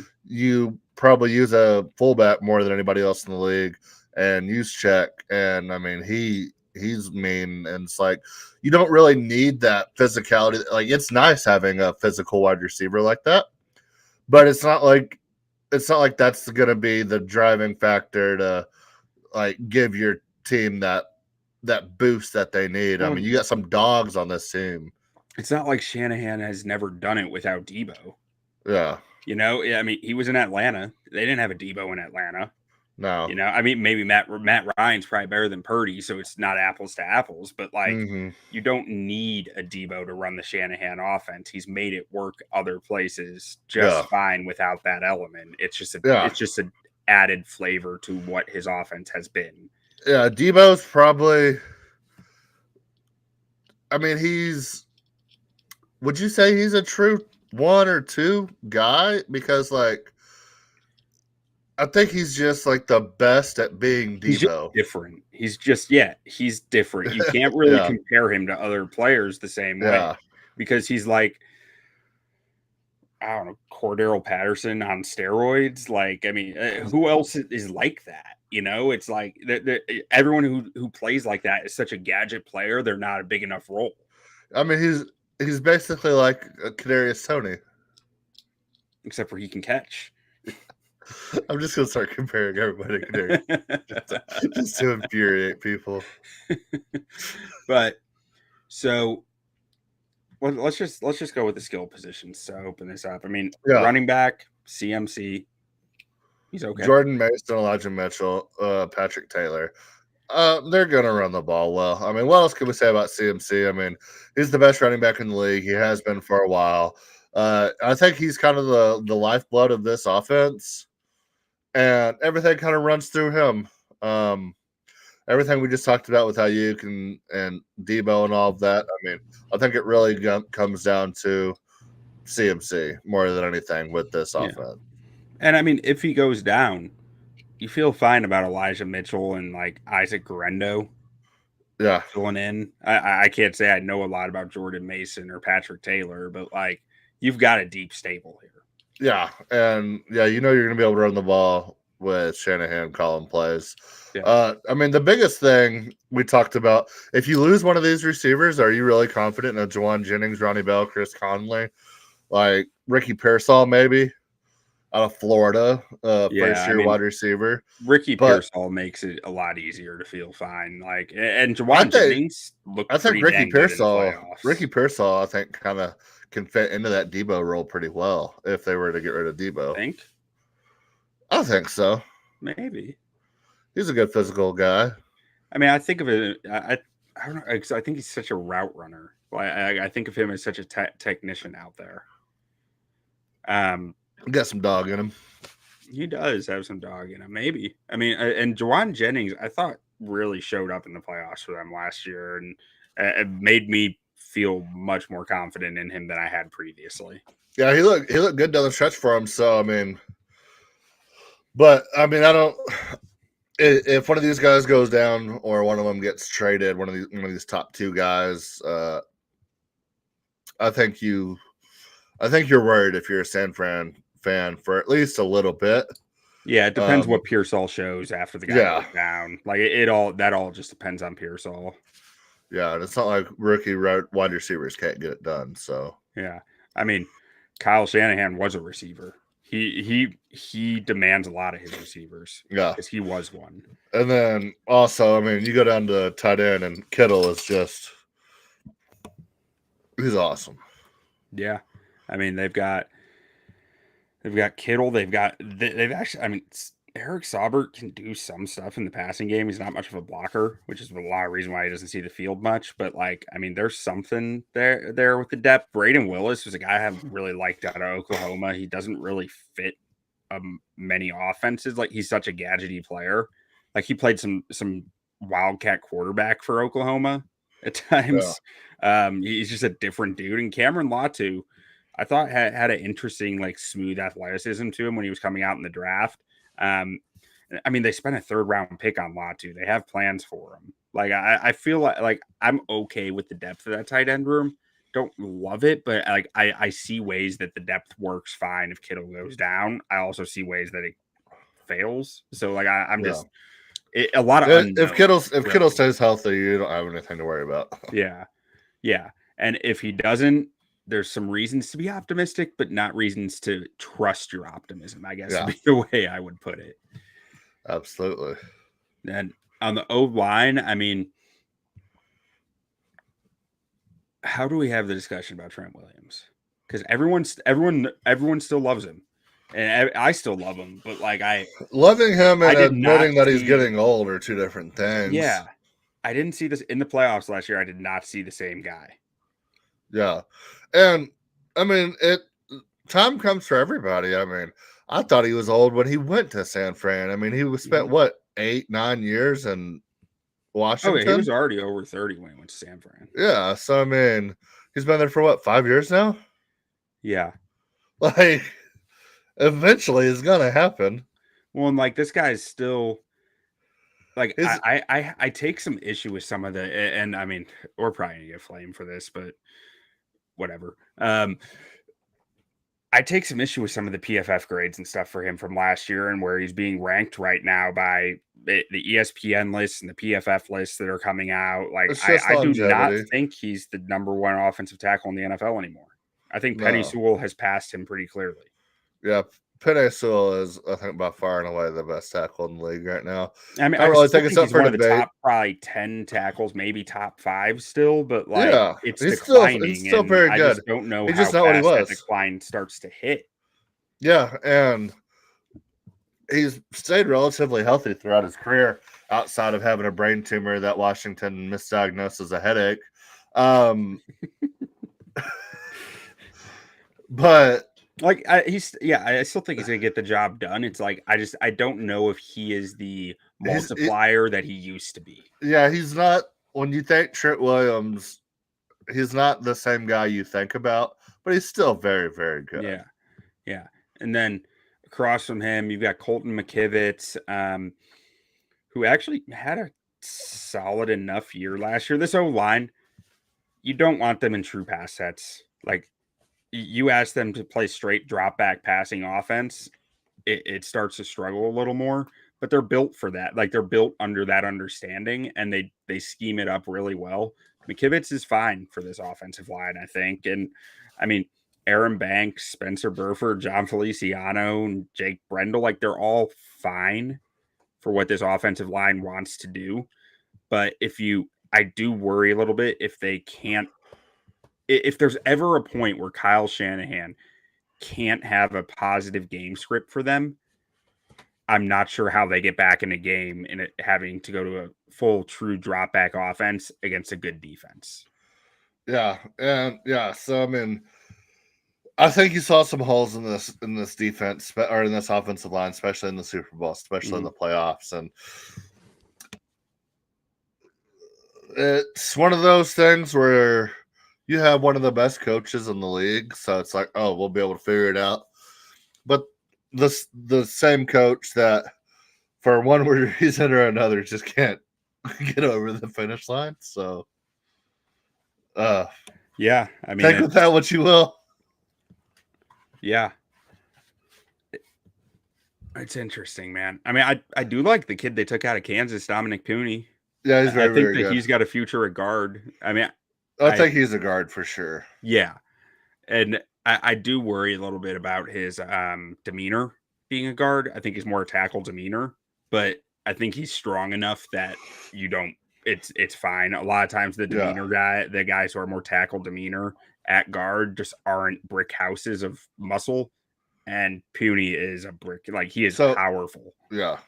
So did we talk about why everybody's here watching us right now and what we're gonna say about this next man? Who? Brockless Purdy. Did you just call him Brockless? Brockless. Brockelis?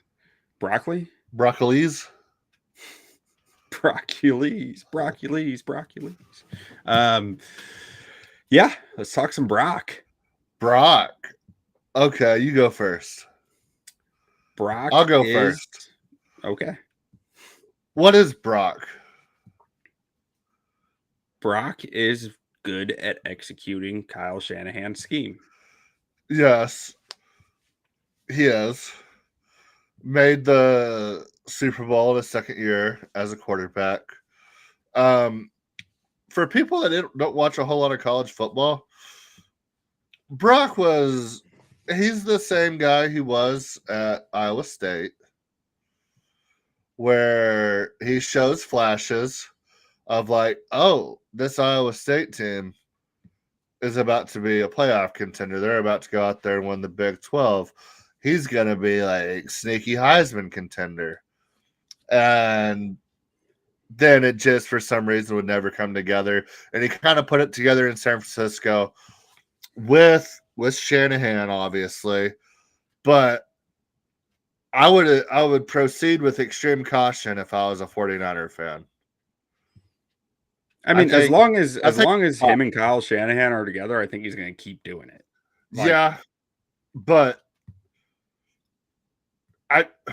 how long of a leash does he have if he struggles for an extended period of time, being now in his third year, contract lingering?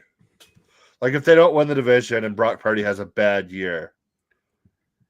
I think there's a lot of context that needs to be within there. What injuries was he dealing with?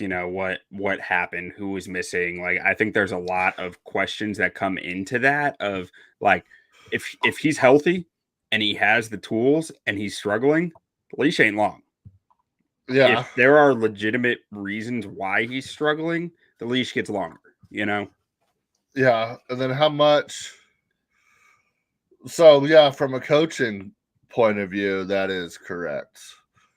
How long of a leash does this fan base give him that act like he is the MVP of the league right now? How long of a leash do they give him if he plays bad for a 7-game stretch, even if it is due to because fans are stupid? How long a leash did they give? Colin Kaepernick was ran out of town after taking him to a Super Bowl like 2 years later. Yeah, but he looked terrible. Yeah. I mean, outside of everything else that came around Colin Kaepernick was after he was playing bad. I think Trey Lance never really got a fair shot. I think he get a season and a half. So they'll give him one season if they and go say 9 it was a and fluke. 8, if they go 9 and 8 this year, 9 and 8 this year, and then win 10 games next year. So they have a better season next year, but he's still not playing great. Because he played great last year. And I think that's going to be the thing that hurts him more than anything with this fan base is that I don't think he's great. I think he's a fine quarterback. I think he can be good to better than average for the 49ers for a long time. Mm-hmm. I just don't know if we're going to see last season Brock Purdy on a consistent basis ever again. Maybe I'm wrong. Yeah, Shanahan's very good at his job. Well, and that's the tough part too. It's the same Brock Purdy we saw his rookie year. Yeah. For whatever it was, 8 games or whatever. Like it was. Yeah. He was the same guy in his second year, like maybe a little bit better. And so I don't have anything to suggest to me that he's going to get worse until the supporting cast gets worse. Yeah, and we kind of already talked about it with the Debo Ayuk situation. Kittle is year 7 now? 6? Something like that. I want to say he was drafted in 2017. Yeah, CMC's getting old. We talked about Trent Williams getting old. Like, he's coming into a Ferrari, but that Ferrari is got like 60,000 miles on it. Yeah. Well, and I mean, that's the thing though, too. I mean, I think he can be better Jimmy G. Jimmy G didn't have all this. Yeah. I think Jimmy G never got Jimmy G.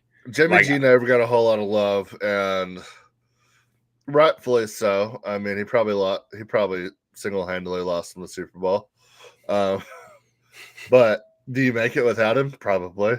But Brock didn't play that great in the Super Bowl either. I don't know. I thought Brock played pretty well in the Super Bowl.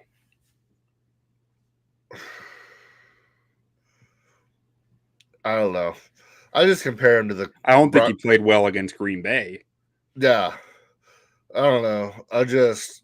The Cowboys regular season game always just like is burned in my memory where he was perfect. Yeah. And I'm just like, that's not what he is. And I'm sure fans don't.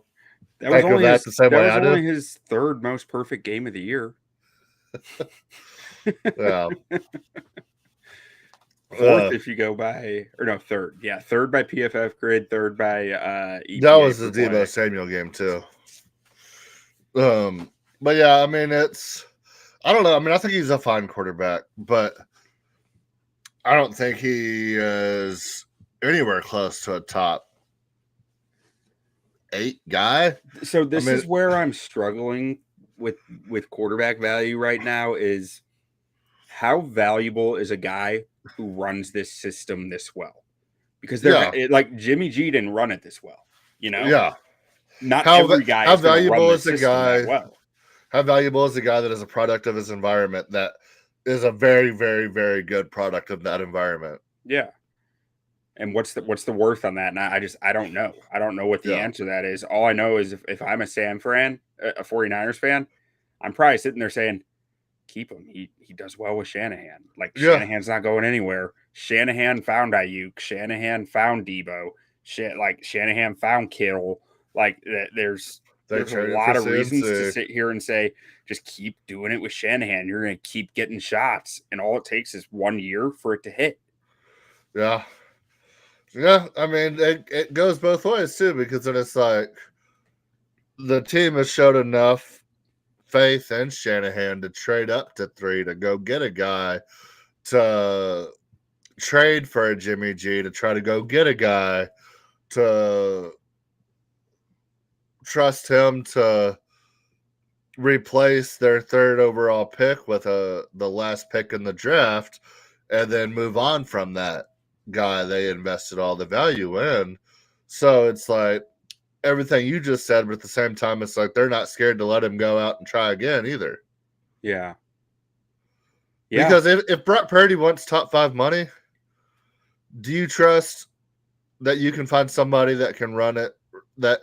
Because I mean, what success has Brock Purdy brought this team that they haven't had? Who's going to give him top 5 money? But if the 49ers don't, I would assume he might. I don't know. That's weird because we really haven't seen it before where a guy wants a certain amount of money, doesn't get it, hits free agency, then re-signs with the team after it doesn't happen. The closest thing we saw to it was Lamar Jackson, and that was basically the Baltimore Ravens saying, we don't want to negotiate against ourselves. Let somebody else go offer you a contract, and then we'll match it. So it would be interesting to see because the guys who would pay it would be the Shanahan disciples, right? It would be the guys who were there with Purdy saying, he can run this offense. I'm running this offense. Let's make it happen. Like in my mind, if that's the case, then if that's the case, I mean, does he find it insulting if you offer him a 5-year, $160 million contract? I don't know. I don't even know what I do not even understand what market is for QB contracts. Yeah, right because so they make no sense. Yeah, I don't know what is even reasonable, but I mean, because I just don't know who's paying Brock Purdy that type of money. Maybe a top 10, sure, but like I don't know who's going out there and giving him a top 5 QB contract. Yeah, or do you? I think what Tua gets is going to be very telling. Tua's going to get. I think he'll be top paid when he gets paid. Really? I think so. I think they have too much invested in him because that's the thing about early drafted quarterbacks. It's like, oh, that's true. Everyone in the league sees him as a first-round quarterback, so it's you already have everything invested in him. Yeah. To where I mean, you're paying Brock Purdy 75 cents a game right now. You got him for free. And like you said, who else is going to pay him? So it's like, but then if you can't get a deal done, like, because he may not get top money anywhere else, but if he doesn't get what he wants from San Francisco, would he take less money somewhere else out of spite? Like, I don't know. Like, that's the thing about hitting free agency. It's like you never know. Does he like living in San Francisco? He's from the Midwest. Like, I mean, would a team like Seattle be sitting there saying, "We got 3 awesome receivers"? Yeah, with good running backs. Yeah, we got the space to make it happen, and we want to win right now. Let's go hire a Shanahan OC and let's make this work. Like maybe someone will pay him a lot for that. Yeah. Just to hurt, especially a division rival, just to hurt San Fran in the process. Yeah, it's one of the strangest quarterback controversies we've seen in a long, or I wouldn't even call it a controversy or conundrum that we've seen in a long time because I think Brock Purdy is. We just talked Seattle. I think Brock Purdy is much closer to a Geno Smith than he is Patrick Mahomes. Yeah, I think Geno Smith is closer to a Patrick Mahomes than Brock Purdy. Oh, you like Geno better than Brock? Yeah. Okay. I think that's going to piss a lot of people off. I mean, I do. We've talked about this in our QB tiering episode. Yeah. I like wild cards at quarterback. Yeah. I want a degree of unpredictability. Yeah, and Brock Purdy's one of those things where if you say anything about him, you're a hater. But then if you act like he's great, then that's just blatantly false. To clarify my statement, I could see Geno going on a heater that wins it all because he just has the talent and is going to do some wild shit. Yeah. I can't see Brock Purdy going on that same type of takeover games heater. Yeah. I can see Brock Purdy winning a bunch of games in a row, but I can't see him putting the team on his back in those games in the same way.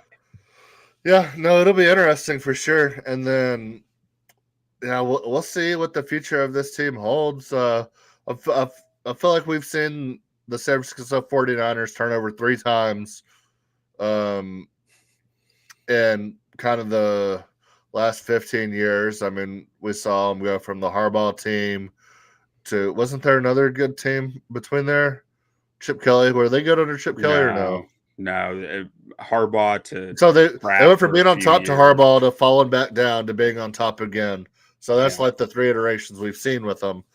And I mean, the common denominator is that they haven't won shit. So all the 49er fans out there that are always your Super Bowl is the Cowboys every year, apparently, because that seems to be the only thing you talk about on social media. You still haven't won shit. So you've won as much as the Cowboys since the 90s. So love that for you. Let's talk a little defense here. All right. I'm concerned about this D tackle room. It is not what it once was. Like, Javon Hargrave is still good. Malik Collins is a good player, but like DeForest Buckner left years ago. Arik Armstead was keeping it up, but he's gone now. And I'm just not sure that. I mean, I like Hargrave. I just don't think he's the same caliber player as those two. And I mean, not that DeForest Buckner's even relevant. He was gone years ago, but like, still, I'm just not sure I really feel great about this D tackle room for a Super Bowl. To clarify, this D tackle room is going to be fine, but to win a Super Bowl, I don't feel like they have the guy in the D tackle room that I would like to see them have. That's another thing we talked about last week. Is like, I think D tackle, a dominant D tackle in the playoffs might be the most important position on the field after a quarterback. I think it's huge. It's massive, and I mean, their run defense is going to struggle this year. I think. All these guys are pass rush first D tackles, except for maybe like Kalia Davis, who, I mean, played 4% of the snaps last year, or maybe Ernest Brown. I'm not even that familiar with Ernest Brown. But like, there's not a lot here to stop the run. And you're just putting a lot of weight on your edge rushers with the way this D tackle room is structured as run defenders, is the way I'm seeing it. Yeah. And so they have the linebackers too to do that. So, I mean, I could be overthinking it. When you look at your edge position, is Leonard Floyd still only good on turf, or did that change? No, he played in Buffalo and did well. Like, he's good. Wasn't he the guy that was only good on turf for a while? No, that's Robert Quinn. I thought it was a Bears guy. Robert Quinn. Oh, I could have swore it was Leonard Floyd. Whatever. Anyway, if Nick Bosa stays healthy. I mean, maybe it is Leonard Floyd. He wasn't that great in Chicago, but like, I mean, there was tape from him in Buffalo last year doing it at Buffalo's field. I want to say this was like a conversation because I knew we talked about Robert Quinn on the podcast, but I want to say like just like texting, there was something said about Leonard Floyd. Like, Leonard Floyd is great against the Seahawks or against Russell Wilson, like a quarter of his career sacks have come against Russell Wilson. Yes. And then another like Not a good division for 10% of his sacks have come against Aaron Rodgers. Like it's like very, very specifically, but like the last few years, he's really become a much stronger edge rusher than I wanted to give him credit for. He's become a really good football player. Yeah, he was pretty solid in that Rams run too. If Nick Bosa stays healthy, I mean, defensive player of the year. Yeah. Every team's got a candidate. I mean, I think he's right up there with any edge rusher. Yeah. Like he has a chance any given year. I mean, him, TJ Watt, Myles Garrett, Micah Parsons. Yeah. I mean, think any of those guys stay healthy. Yeah. Like that, I think those are your edge rushers that you're really looking at. You think we'll see well, we didn't really talk about it last week, but Dexter Lawrence. Do you think we could see defensive player of the year on a bad team? Because all the ones Aaron Donald won, the Rams are incredible. I don't think so. I don't think it would happen. So if you think I think it could be deserved, but I don't think it would happen. Okay, I was just curious about that because I meant to ask it last week and we didn't. Yeah. But yeah, Nick Bosa, incredible, and I love listening to Nick Bosa mic'd up because he's just like, "Hey man, how are y'all doing? No, I'm just sitting here. I guess we're gonna play some football today." Then he go out there making a monster play. He's like, "Yeah, guys, we did it." I walk back to the sidelines like with the softest voice ever. Like it's hilarious. Yeah. Hard to believe his grandpa was the head of the Chicago mob. Then you see his brother who's trying to fight people and flex his paycheck to Philly fans. So yeah, that's true. So I guess the other side of the family. Linebackers, Dre Greenlaw. Fred Warner. Dre Greenlaw. Fred Warner. Dre Greenlaw tore his Achilles in the Super Bowl. He's going to miss an early part of the season. That sucks. But they got Devondre Campbell to fill in for him. Campbell is a good enough player at this point in his career, I guess, to probably fill in. Devondre Campbell from Texas? I don't think so. Oh, okay. He played in Green Bay the last 5 years. Trash. Yeah. Fred Warner, though, still probably the best linebacker in the game. Best. Very, very good. He can stack and shed. He can cover. Defense player of the year? He can do it all. I don't think a linebacker will win it, but maybe.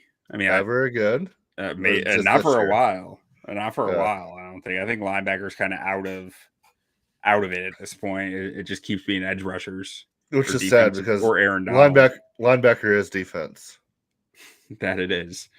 But outside of that, I mean, not a ton to talk about here. Fred Warner's a monster. Dre Greenlaw, when he gets back, he was really good last year. Hopefully that Achilles doesn't sap too much of his athleticism away. Devondre Campbell, hopefully he can fill the gap until Greenlaw gets back.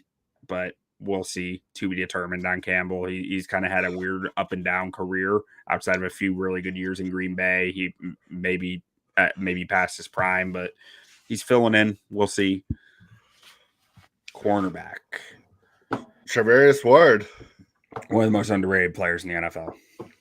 He was good. Kansas City Chief. Yeah, at one point, right? Yeah.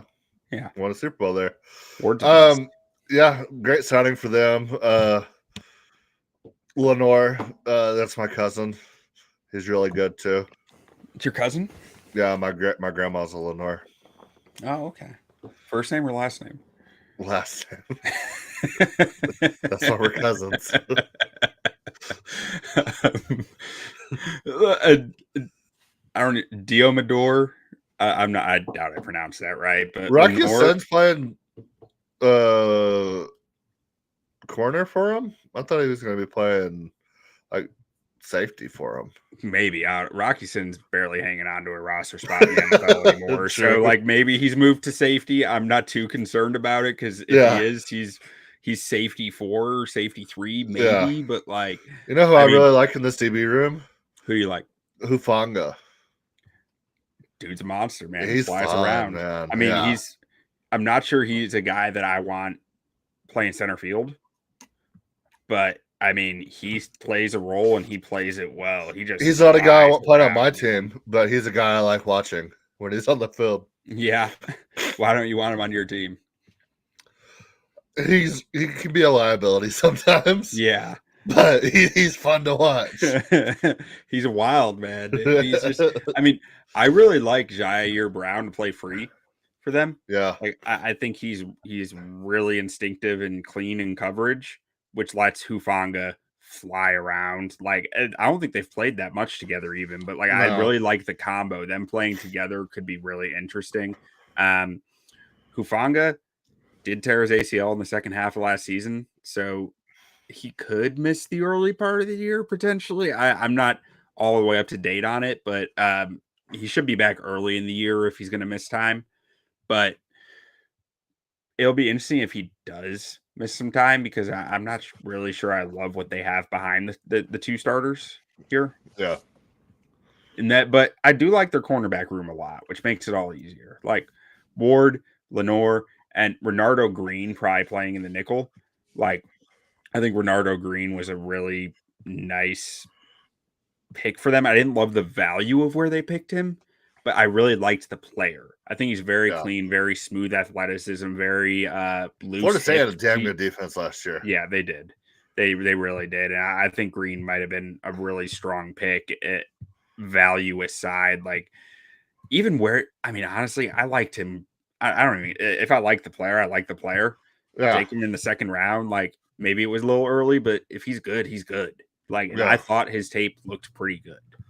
It's one of those things where it just depends on how it falls on your board too. I mean, but yeah, I like him a lot. I mean, they've done a very good job of replenishing talent on the San Francisco team under Shanahan. So okay, so let's get to the schedule here because I forgot to do it for the Seahawks already. Yeah. All right, Seahawks. You had them at 6-11. I've got them at 10-7. I'm probably gonna revise that down. Some I won't do it right now. I'm kind of proud of myself that I had them at 6-11 because the more I heard the guests talking, I'm like, man, I'll probably have too many wins for this team. But yeah, I think I'm too high on them, especially after thinking about the all the changes guys. But so looking at the 49ers here, I mean, the schedule's not that rough, I don't think. Yeah. Like, I don't know. We both have them just winning a lot out the game. A lot of games. And winning all season long. I mean, there's not a ton to say here aside from Jay's got them at 13-4. I've got them at 14-3. Like, they're going to be hard to stop. Yeah, so for all the haters out there saying I hate the 49ers, I have you at 13-4. 13-4. Yeah. I hate you. Right. You want to go to some bets here? Oh, yeah. Yeah.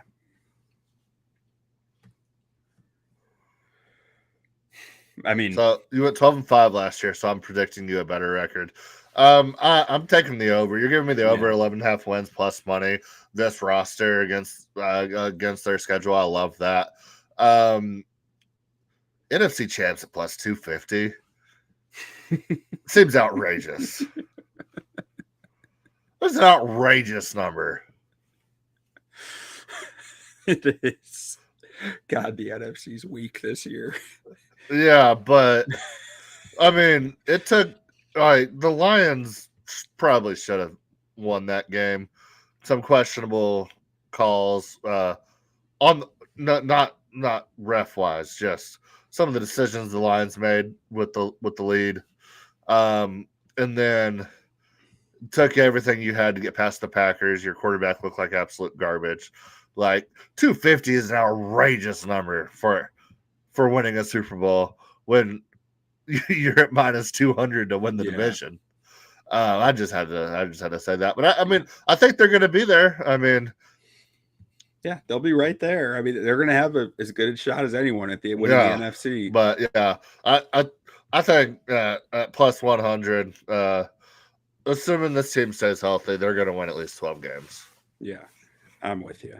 All right, let's move on to the LA Rams. And how important is Aaron Donald? Very important. How important is does Sean McVay still want to be there? Yeah, I'm convinced that Sean McVay is still I very feel like Sean McVay's interested. been trying to leave for years. I think that, so here's what I think. McVay just had a really interesting interview on the Athletic Football Show today that came out, and it sounded very much like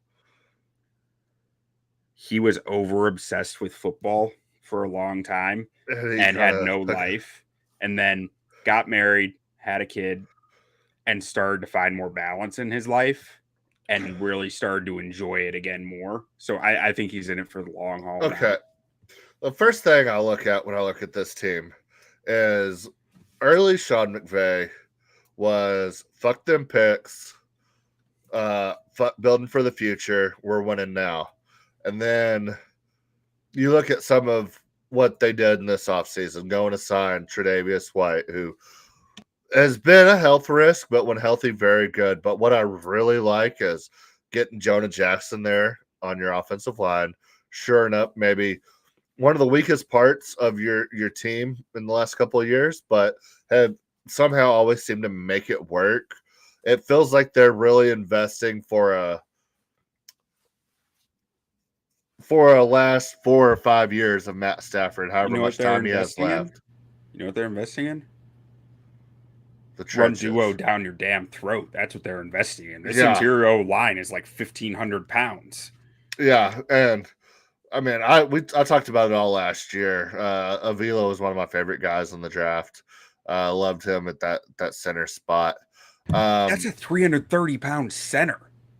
Love that for him. You don't find those very often. No, and then Kyron Williams looked fantastic for you down the stretch last year. I didn't love the Blake Corum pick, but if your idea is what you're saying, run the ball down your throat, that's what Blake Corum can do. But he's not gonna make it. He's not gonna make the big play for you. But if you give him 20 carries, he's gonna average 4 yards a carry. But his longest run of the season might be 15 yards. You're running duo all game. You're pretty content with 5 yards a clip. Like you're picking them up and taking them down. Like Yeah.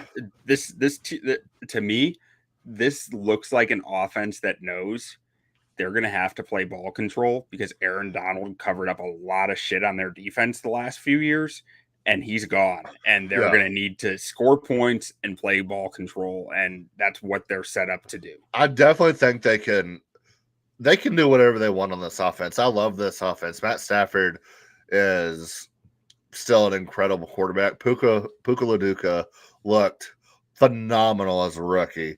And if Cooper Kupp can come back and get you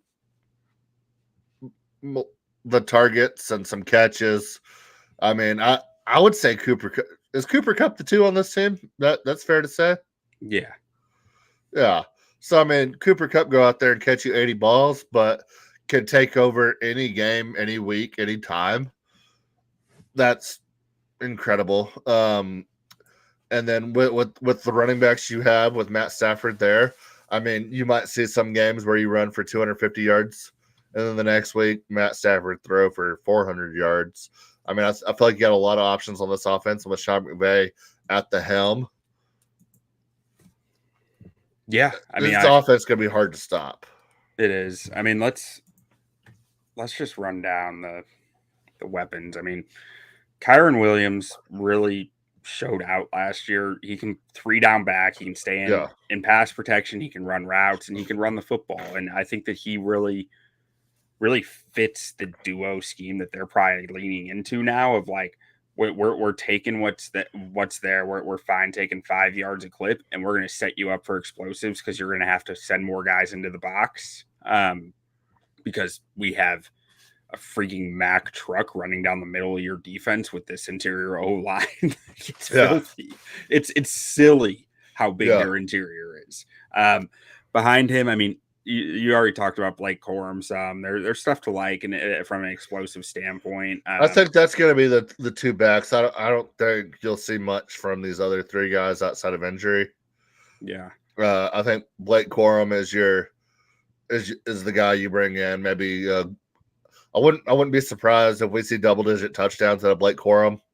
And like I said, I mean, I don't think he'll have very many carries where he's getting less than 2 yards, but he might not have his longest run of the season might be 15. Yeah.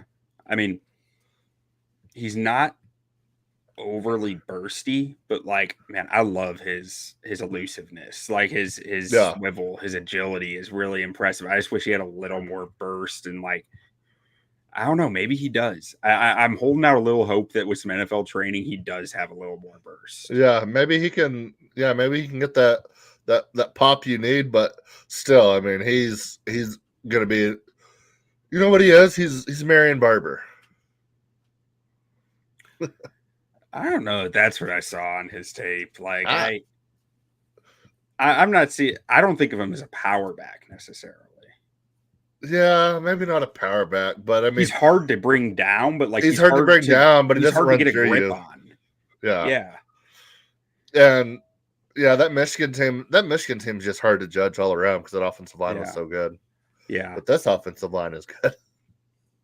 I mean, running. Yeah, it's running the ball is going to be good. Yeah, then looking at the receivers, I mean, we talked about Puka, we talked about Cooper Kupp, Tutu Atwell, and Demarcus Robinson at the battle for the 3 spot there. Demarcus Robinson showed some flashes, but under Patrick Mahomes, he was on fire down the stretch last year. Yeah. But like, I picked him up in fantasy, and he damn near won me the championship in our league. Like, yeah, he just. But I mean that's not having a lot of options in that Chiefs offense. He was in LA last year. He was in LA last year. He was with the Rams. Oh, I thought he was going off down the stretch. Yeah, I mean, Cooper Kupp didn't look like himself. Yeah, I realized that Cooper Kupp was going to retire with the Donald. Yeah, and I mean Atwell he's just a clear out threat. Like he's a deep threat, maybe a screen guy, but like I mean he's a little limited. But I didn't expect him to do this much in his NFL career. So like he's proven me wrong. Yeah, and if you can show that you're solid and you have a grip on the offense, Sean McVay is going to get you the ball. Yeah. And then not a lot to write home about in the tight end room. I mean, Higbee's been there for forever doing it. Like he's fine. Colby Parkinson he's a solid blocker. He's a solid 2-way tight end. But like there's not a ton. He doesn't impress you consistently. It's just like he does his job and he does it well. Yeah. I think we're gonna see a solid team with solid offense out of these guys. And then on this O line, I mean, the tackle room I am worried about. I think Havenstein is losing a step. Like down in the games I watched from the late part of the season into the playoffs, I didn't feel like he was all that impressive. And Alaric Jackson is okay. Like the tackles, I feel generally fine about the tackles. I don't feel good about either of them, but like I know they'll be okay. But this interior, if these starters stay healthy, they're gonna be a problem. And Bo Limmer is probably a future Hall of Famer just because his name's Bo Limmer. Freaking love Bo Limmer. Love him. He doesn't fit the aesthetic of the other 3 guys here, but Bo Limmer I was pounding the table during the draft for him to go, and he just kept falling. There must be some injury or something that made him fall because that dude's tape is just heavy metal. But I do have some depth concerns on the interior. If one of these guys go down, it does start to become a pretty big hole. I mean, you can kick Joe Noteboom inside or play Zach Thomas, but like not the Hall of Fame Zach Thomas, but the offensive tackle, offensive guard Zach Thomas. There is some depth concern here that I think could hold them back, but McVay's made magic happen with this offense with worse offensive lines. So like at the end of the day, I'm not too worried about it, but like that depth is something worth considering as a weakness here. Yeah. Aaron Donald's gone. So you just gotta hopefully get a good rotation out of Turner, Brown, Johnson, Durden. Well, Fiske. Braden Fiske is going to be Fisk heavy in that. Tyler Davis. Fisk. Yeah. I like what they did in the draft. I mean, I like Jared Verse a lot out of Florida State. We talked about how good that defense was last year.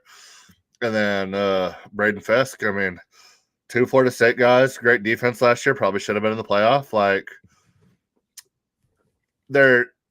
I like a guy that's coming in the NFL with the chip on their shoulder, and I feel like both these guys are not being able to prove it last year. Then both ending up with a team like the Rams, who probably getting counted out a lot in this division.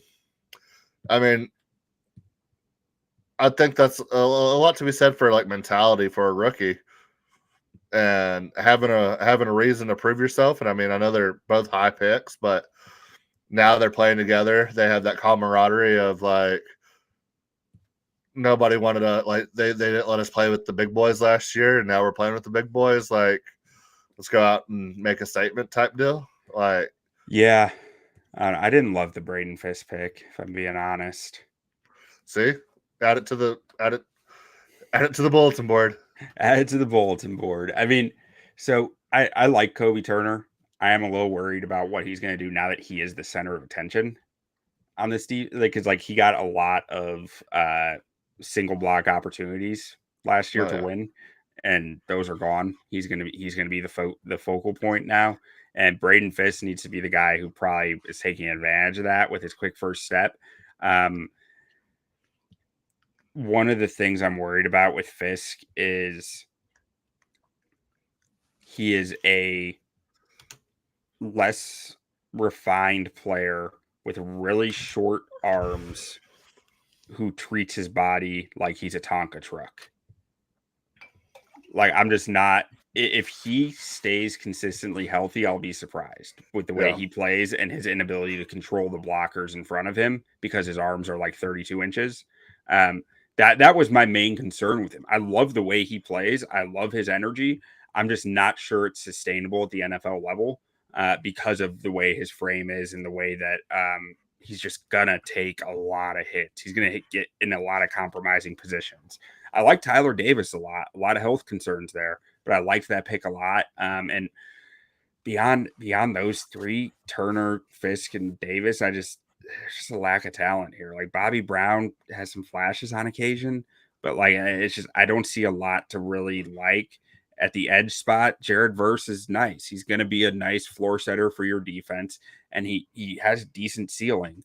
But Byron Young, I think, ate a lot off of Donald and Turner last year. I'm not sure how that goes now.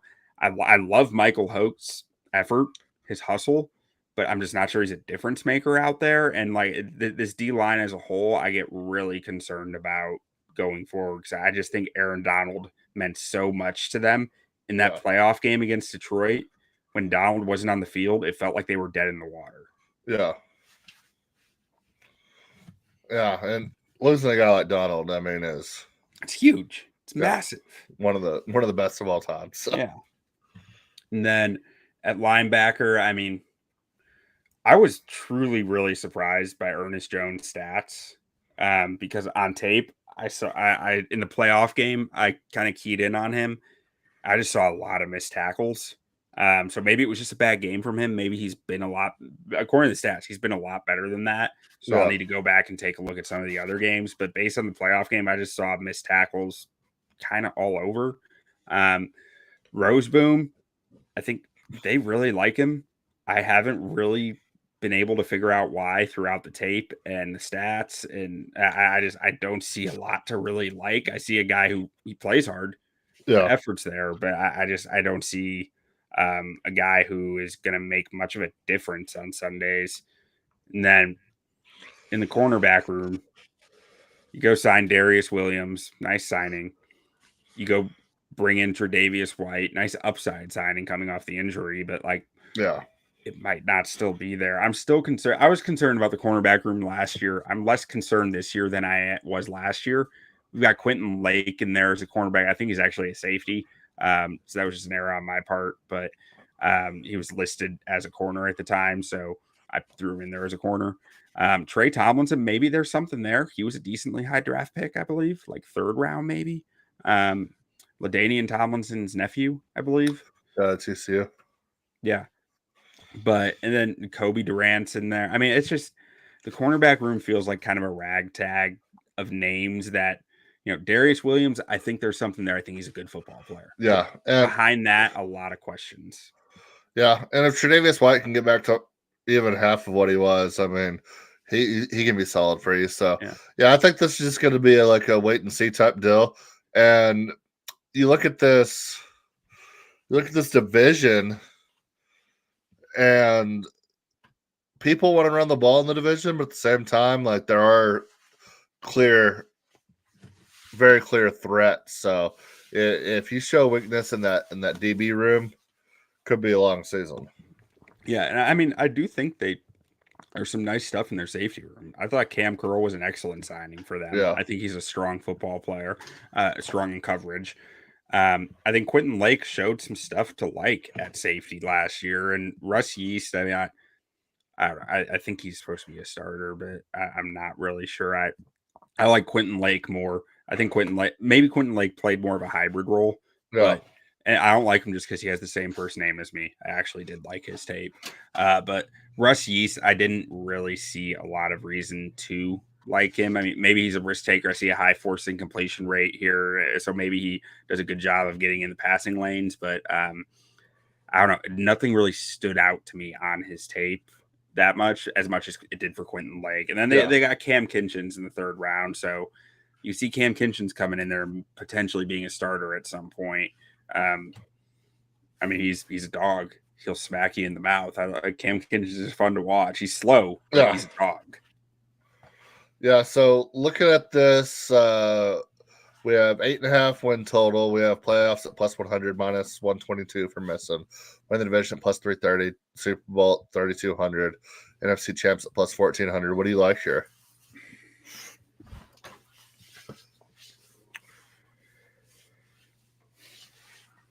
Playoffs, maybe over, but I don't even love over. I think I just like playoffs. I think 3-1 on the division is not bad. I mean, we just talked about 49ers about winning 13, 14 games, but I mean, I think this team can win a lot of games, and then you can never really predict outside factors as far as injuries and stuff like that go. 3-1 odds with as much offensive talent you have here. If the defense can play well, I mean, I don't hate that, but yeah, probably playoffs at even money. I think this will be a playoff team. Yeah, I mean, I have to trust Sean McVay. Yeah, he's just going to find a way. I think this offense is set up to really put up a lot of points and potentially win some real barn burners. Like, I think Matt Stafford played some of the best football of his career last season. I think that can go a long way when a guy's playing like that. I think he's a big eraser for them. Like, he just makes a lot of stuff look right and happen the right way. So ultimately, I think playoffs is my bet there. And we'll get to their schedule here. Just let me get it up on the screen. So, open the season, Jared Goff versus Matt Stafford 2.0. I don't think the Rams lose that game. Yeah, in Detroit though, I mean, after the season the Lions just had, I don't think the Lions lose that game, but I have got to say, I went back and watched that playoff Rams-Lions game. Detroit shot themselves in the foot so many times all game. Yeah. Like that, like Matt Stafford was the reason the Rams were in that game. Like, he was just willing them at times. And it was just like the Lions just kept letting the Rams back into the game. Like, it was just ugly. And yeah, then outside of that, some other big ones. That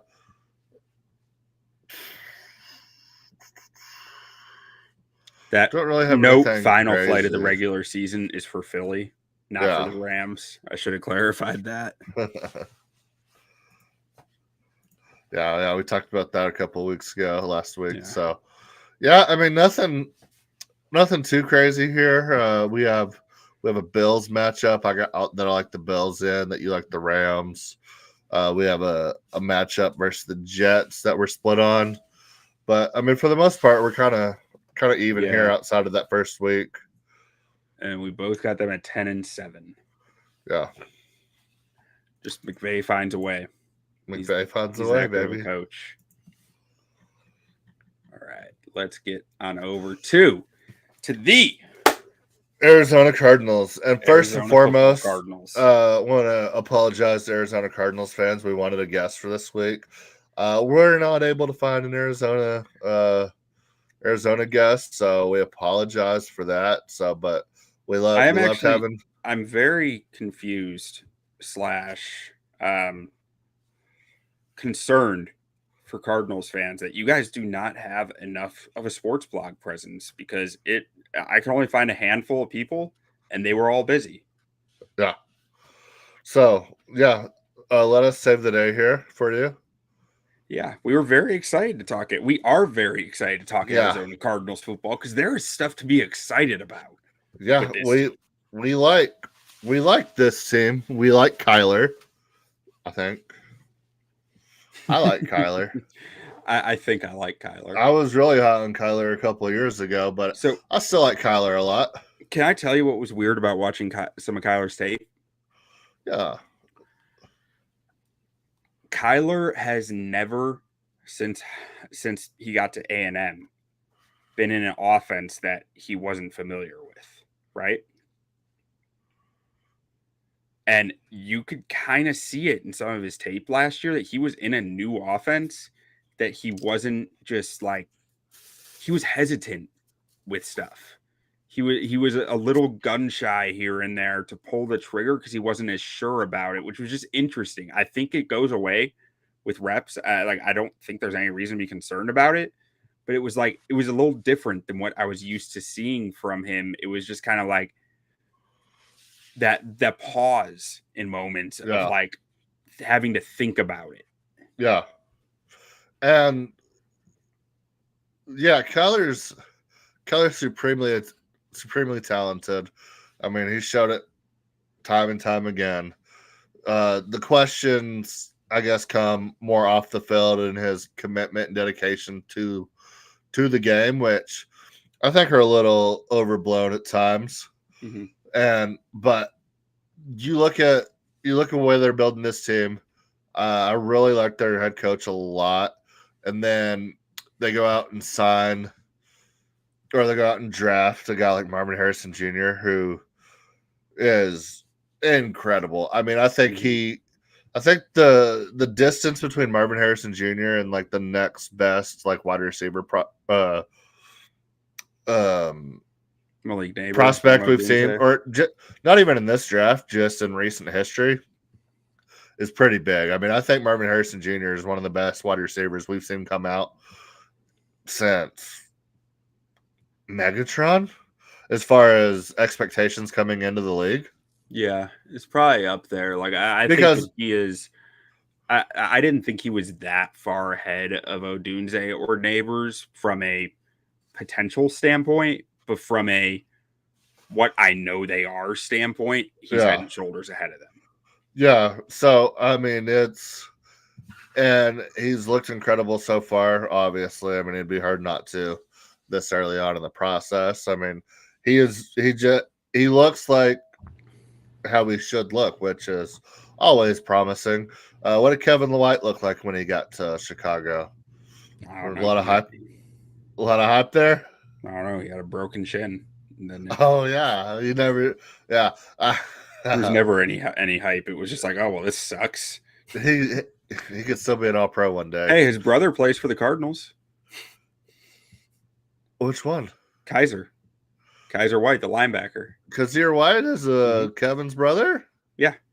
Oh. Little bro. A lot better than big bro. Yeah, he's making a lot more money. Yeah. But yeah, I really like this receiver room. I like them bringing in Jonah Williams. I like their Paris Johnson that they signed or that they drafted last year. Like they're building this team well. Kyler is paid, so James Conner just somehow keeps looking good. Every time you think James Conner is not good, he just keeps being good. Mm-hmm. And then Trey Benson coming out was that 4th round pick. Mm-hmm. I liked him a lot. So I mean, I really, really like what this offense is doing. And I think Jonathan Gannon's going to have this defense rolling. Yeah, dude, Gannon might be one of the most creative defensive coordinators in the NFL, or defensive play callers, I guess, or Yeah. defensive coaches. Some of the stuff he was doing last year was really interesting, really cool. Like he was working with nothing and don't get me wrong, this defense was bottom of the NFL in just about everything, but he was getting more out of the talent than he had. Yeah. Like, and now they've gotten a little bit better, not a ton better on defense, but better. I think Bilal And- Nichols helps him out in the interior. And Justin Jones. I mean, And Murphy Bunting. neither Nichols or Jones are starting caliber players in the NFL, but Yeah. like they're still better than what they had last year, which says something. Yeah, and I think Bunting coming over is going to help him out a lot. Yeah, there's a lot I like about this team, and I mean, this might be like we're not sleeping on the Cardinals. Like I think this is the team. I mean, I think we're in agreement. We are not like the one team we are not sleeping on in the NFL this year is the Arizona Cardinals. Which sounds crazy to say because 4 years ago, I mean, Kyler was an MVP favorite. Yeah. And that kind of just more proves our point that it's like, yeah, they've had a rough go at it here lately, but I mean, Kyler's still Kyler. And then everything you just said about Jonathan Gannon. I mean, everybody knows the sound bites and the clips of him being ridiculous. Mhm. But I mean, this team is. Hey, it doesn't work unless it works. Yeah. Jonathan Gannon, he showed pretty convincingly last year that these guys bought in. Yeah, and yeah, everybody in Philly that talks about him too talks about how great he was and how much they liked him. So, and I mean, Drew Petzing at OC was really creative and really found ways to get guys producing to work towards guys' strengths, which was really impressive.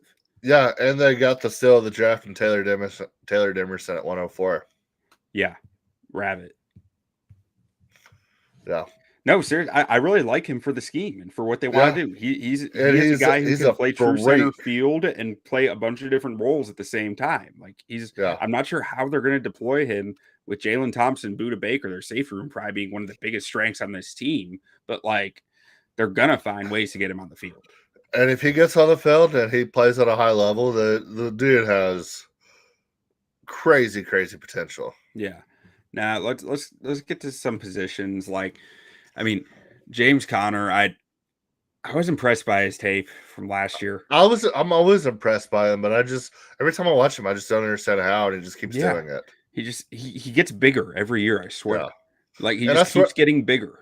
Michael Carter, I mean, I thought this guy was going to be a top back in the league when he was on the Jets. He showed some nice stuff for them last year. I'm not sure where he's going to rank on the depth chart, but he was fun. I just feel like he hasn't really had a chance to establish himself anywhere. But I mean, I don't. You talk about potential. He's in his fourth, fifth year now, so it's like But I he averaged 6 yards a carry last year. Yeah, like, really limited carries. But it's one of those things where it's like every time he I just keep thinking he's going to be able to bust out. But yeah, I mean, DJ Dallas, Tony Jones, Trey Benson, another Florida State guy. I was real high on a lot of Florida State guys coming out of this draft. But yeah, if James Conner can just continue, just keep doing what he's doing with Trey Benson, giving him a little bit of relief there, then they really only need DeMarcado or a Carter, a Jones, DJ Dallas, one of these other guys, just to kind of spell in for a little bit. But I think it's really going to be Connor and Benson more than anybody. Yeah, and I mean, at receiver, getting MHJ is so huge. And Michael Carter showed you some good stuff Michael Wilson. Yeah, and now that he's a true two. And then Greg Dortch. Now, to me, the big question with Wilson will be, we're talking about a guy who never stayed healthy one season in college. Can he stay healthy for 2 seasons in the NFL? Sometimes it's just different. It might be just different. It'll be interesting to see. Yeah. And then Greg Dortch, man. Everyone loves Greg Dortch. Dortcher Chamber. Wait, what? The Dortcher Chamber. Yeah, the Dortcher Chamber. I got you now. It took me a second. I was like, the what? Yeah. Everyone loves Greg Dortch. I mean, I'm not even sure how limited he is into like a gadget role, but he's such a fun player. Like his numbers are just like everyone loves his numbers. Everyone speaks so highly of him. I'm not sure he'll ever live up to how highly people speak of him, but I think he's a really good football player to have on your roster. Can you really live up to a name like Greg Dortch? I don't think you can. Yeah, that's just oversight by his parents. But then we look at this tight end room, Trey McBride. He's basically like a Tyler Higbee. Like, no, he's much better. I think he's much better. Yeah, he's different. He's solid. Tyler Higbee's more your two-way like blocker and receiver, like doing both. But Trey McBride is a much better receiver than Tyler Higbee. What do you like? What do you think about Tip Raymond out of Illinois? Big He's Ten fun. tight end. Yeah. You mean the former walk-on at Illinois? Oh, walk-on at Illinois. Who had like a 9.9 relative athletic score. Hey, he's a freak, man. He'll fit right in. He's limited. Like he's a blocker first. He doesn't have to be physically, just like experience-wise. He probably needs to be to grow into more of a receiving role. But he's an animal. Like he will kill you. Yeah. And I like Elijah Higgins too. A converted wide receiver, I believe, but I think Higgins can offer you value too. Like for this wide receiver room is lacking in depth for sure, but I think this tight end room can bring that up a little bit, especially once you think about how much Petzing has schemed stuff up in the run game and how they can play off that kind of the way Ben Johnson does stuff in Detroit. I think there's opportunity there for this offense. Absolutely. Yeah, a lot to like about this offense. Like this team a lot. Then going to the defense side of the ball or offensive line. Paris Johnson, we both loved him last year coming out of the draft. Well, played pretty well as a rookie. That the last few weeks of the season, he was looking awesome. Man, yeah. Like, I mean, the running lanes he was opening up as a puller, as a mover, was really impressive. His ability in space.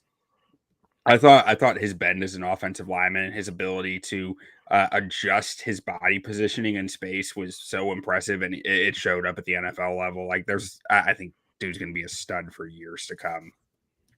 I just texted you. I'll be right back. Okay. And then Jonah Williams supposed to start on the right side. I think that's an improvement. I mean, so Paris Johnson moving over to the left side. I believe it was it Kelvin Beachum they had at left tackle. I forget who it was they had last year at left tackle, but you have Jonah Williams on the right side this time, which I think is an upgrade for the overall offensive line. I think Williams is fine. I think he's an NFL starter. I'm not sure he's a good starter, but he's an upgrade over what they had out there last year. At guard, you got Will Hernandez out there, who's really kind of revived his career the last few years. Really started to show some of the promise that made him a second-round pick out of, I think it was UTEP. But big, powerful blocker. He's cleaned up some of the pass blocking. His run blocking is still a little suspect, but like he's powerful. He's a power blocker. He's gonna miss guys sometimes, but when he gets his hands on you, he's free and open a lane big time. And then at center, it's one of the weaker spots for them, I think. Hajalt Froholt, not quite up to par. Like his stats are, but his tape, I thought he was pretty susceptible at times to getting beat, especially to power, which you can say about a lot of centers in the league, but I felt like his was a little more than you'd want to see. And then also starting at guard is Isaiah Adams. I believe Isaiah Adams is slated to start, rookie out of Illinois, 3rd-round pick, guy who I liked in the draft. I think I had a 4th-round grade on him, but I think he played right tackle last year at Illinois out of necessity. He doesn't have the foot speed to play tackle. He got beat a lot at tackle and it pushed him down the draft board. I think if he stayed at guard, he might have been drafted a little higher last year. That's projection. That's if, maybes, buts, but yeah, that's what I saw on tape. I thought he projects really well to guard, and he should have been playing guard last year, but the team needed him at tackle, so he played tackle and got beat. Now the depth here, they got a lot of names. It's okay. I mean, they have some NFL names here, but I don't feel great about their depth. I just think the scheme is going to find ways to get it done. Like Yeah. I believe in what Drew Petzing is doing there to make it work, and I think that there is enough talent here to make the offensive line work. Yeah, absolutely. Yeah, I mean, and then you talked about Will Hernandez for a second. Yeah, I think he's coming on strong. I know you said that. Not great. Was he a UTSA? Was it UTSA or UTEP? It was one of the two. One of the two for sure. Definitely one of the Texas schools. But yeah, definitely. I thought he looked a lot better last year than he looked early on in his career. Yeah, no, he definitely did. He's really kind of turned around since getting out of New York. Then on the defensive side, I mean, this is the black eye on the roster, that D tackle room. Like, I liked Dante Stills in the draft last year. I think Dante Stills did some nice stuff for them, but I think he's a rotational player at best. I think Bilal Nichols is a rotational player. I think Justin Jones is a rotational player. So your 3 starting defensive tackles are all rotational guys. Yeah, that's weak. You know that you're going to have a hard time with that. You're going to have a bad time. Like that's the way I feel about this D tackle. That interior of the Rams offensive line that we just talked about too. Yeah, I don't think they're going to be able to mess a lot with that interior. Like, I don't think they're going to be able to stuff the run up too much with it. I mean, even Roy Lopez and Kairos Tonga, big, thick defensive tackles, but like they're not. There's a reason they've bounced around. You know, they're not the most reliable football players. They're not the most talented. I think they can offer you some run stuffing, but I don't know, Tonga truly he's probably more of a pass rushing nose tackle than which is not really what you're looking for in a nose tackle, but it has some use. And I think Gannon's going to find ways to scheme this defense up, but the way that it's schemed up is going to be to protect the defensive tackle room, not the other one. The defensive tackle room isn't protecting anything on this roster. Yeah. Not a whole lot to like about this interior D line, but I think they got. I mean, looking on their edge. I mean, I don't hate their edge room.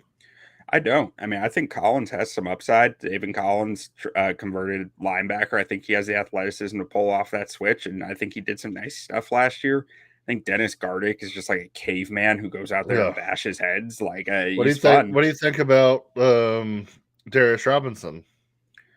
I think Darius Robinson is a defensive tackle. So that could be good. That could help them. Actually, I forgot about while I was talking defensive tackle, but I think Darius Robinson, he's the type of versatile defender who Gannon can really utilize. I'm not sure his role will be. It'll be like a 4-tech, 5-tech role, like a Brandon Graham, kind of. Philly. Yeah, somewhat. Like that's like a 5-tech. So like I'm thinking like anywhere from a 3 to a 5 makes sense for Darius Robinson, because I think he has some unique traits, like more of a 3-4 end than anything. Is kind of where my head's at for him, but he's just a unique player. Like he does not look like he's 300 pounds, but he is. And he can't bend the way you want out of an edge rusher, especially in a more versatile front where you want the guys to really get wide on their edge rush, which makes me think he's handed the dirt more often than not. And this is just a little off topic, but coming out of Mizzou, if you're a betting man, get on Mizzou now because they might win the SEC. I love Mizzou, man. I love Mizzou this year. BJ Ojulari is like the polar opposite of Darius Robinson. Light, bendy edge rusher who can play a little coverage. And Ojulari he's a buy-in guy. He's a locker room guy. He's a guy who he wore number 14 at LSU. That's like the historic number. Like the captain. The 7's the number. Seven. The number at LSU. Okay, then he wore 7. That's like the Honey Badger and Claiborne to basically every big time player. Yeah, so Ojulari wore 7 at LSU. That tells you a lot about who he is and what he means as far as a locker room guy. And I do think they have some pieces in this edge room that they can make really interesting, and they used well last year. Like I can't wait to watch what Canada's going to do with this defense, man. Like, Yeah. I don't think they're extremely talented, but I think they're going to be extremely creative. Don't Which sleep can on them. help cover the talent gap. Don't sleep on them Cards, baby. Don't sleep on the Cardinals. Dirty Birds. Linebacker Chris Barnes flashed some on tape, especially with some big run stuffs. I'm not sure how consistent he is with it, but like he's explosive. And Kaiser White is like the definition of fine at linebacker across the league. Just like who's available. Oh, Kaiser White, we'll get him. Yeah, that'll be fine. Like that's kind of how it feels every time I see him every year. And then Mac Wilson, been a solid coverage linebacker in this league for years. He'll probably play some Sam linebacker role for them. And Owen, is his name Mac or McCorkle? Mac. It is Mac. He's not a McCorkle. Is that confirmed? I mean, he's McCorkle Senior if he's McCorkle. He's McCorkle Mac, Jr. Mac Jones' daddy. Owen Papo, super interesting player coming out of Auburn, super athletic, super like versatile, freaky, weird player. Doesn't really have a position, doesn't really have great football instincts, but like if there's one defense that's going to use him in an interesting way, it's probably Jonathan Gannon's defense. So like it's just they have all these weird gadget guys for a defensive coordinator who loves to get weird and gadgety, and that just feels fun. Yeah.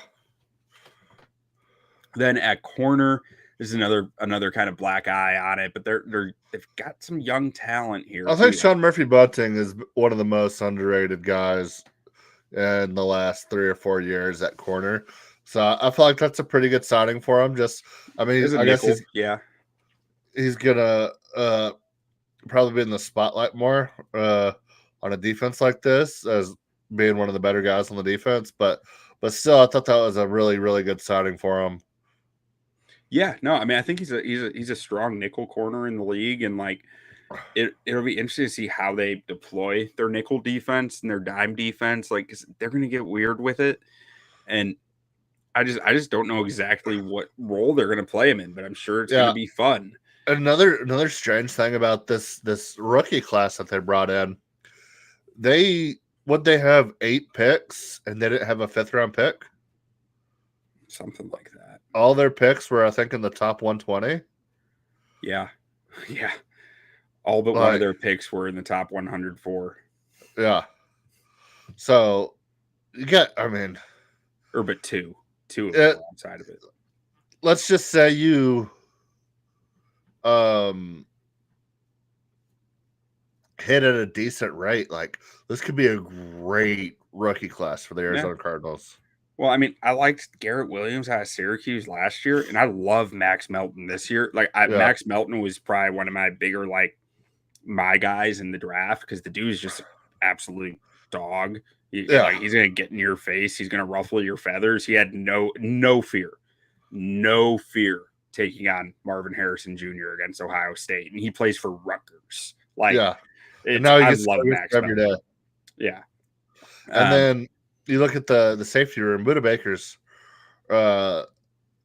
still good. I just see the name Buda Baker, and I'm like, oh, dude's a dog. He's fun. Like he's not a great coverage player. He's good enough in coverage, but he's the mold of safety who's better moving forwards than backwards.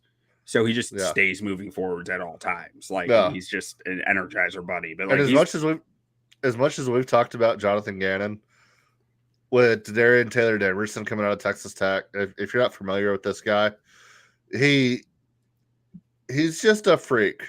And if anybody can figure this man out, it's Jonathan Gannon. Yeah. Well, I mean, he's also got that energizer bunny energy of like, just he's always moving. But he in the opposite where I think he plays fairly like well enough moving backwards, and there's enough on his tape to think he's going to get better at it. But also he can play a nickel role, and that's why I was more hesitant on Sean Murphy Bunting because I wonder where they're going to put Taylor Demerson in this. I wonder how much they're going to get him involved in the nickel spot as well.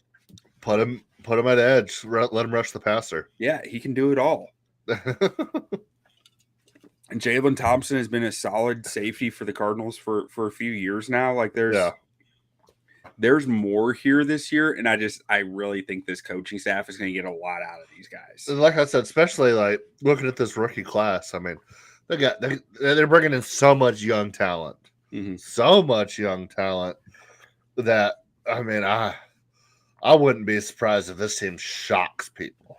Young talent that's buying in. That is a dangerous combination. It's what we see in Detroit the last 2 years. Young talent that's buying in. With a quarterback that at one point in time was considered a top end quarterback.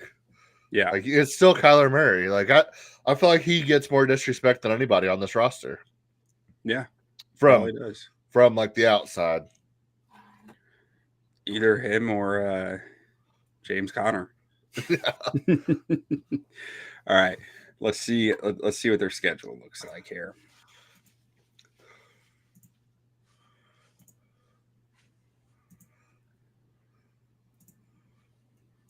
Oh, I did not clear it up yet. All right. So Cliff Kingsbury revenge game in week 4. Yeah, we both like the Cardinals in that. So Dude, I have the Cardinals starting out 0-3. You have them starting out 1-3. We have them losing to the 49ers. 2-3, 2-4. Oh yeah, 2-2. Yeah, so I have them starting out 0-3. No, you have them starting 1-3. Or 1-2, I mean 1-2. Yeah. That's what threw me off. Okay. But then I have the Cardinals making a huge run starting week 6, going through week 12. You have them winning in Miami? Yeah. Interesting. That heat's not going to bother them. They're in the desert. I feel like that's Miami's biggest thing about home field is people coming in. The humidity might get to them. Yeah. But they're not going to – the heat's not going to be a huge factor. I guess for them. And doesn't that just seem like a Miami game to lose? It does. Like overlooked.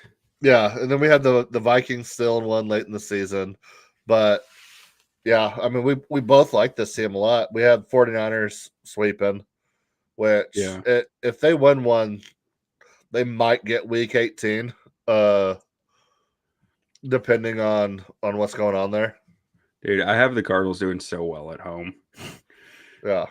Let me see. I want to see what actual record I have for them at home. I have them, losing to the Patriots at 6-3. Yeah. That's just I had to give the Patriots some wins. Yeah. So overall, you've got them at 10-7. I've got them at that's Rams. You got them at 9-8. I've got them at 7-10. And actually, I want to give them another. Give them the Patriots when the Patriots aren't beating them in Arizona that late in the season. Well, I don't know. That might make the Patriots negative wins.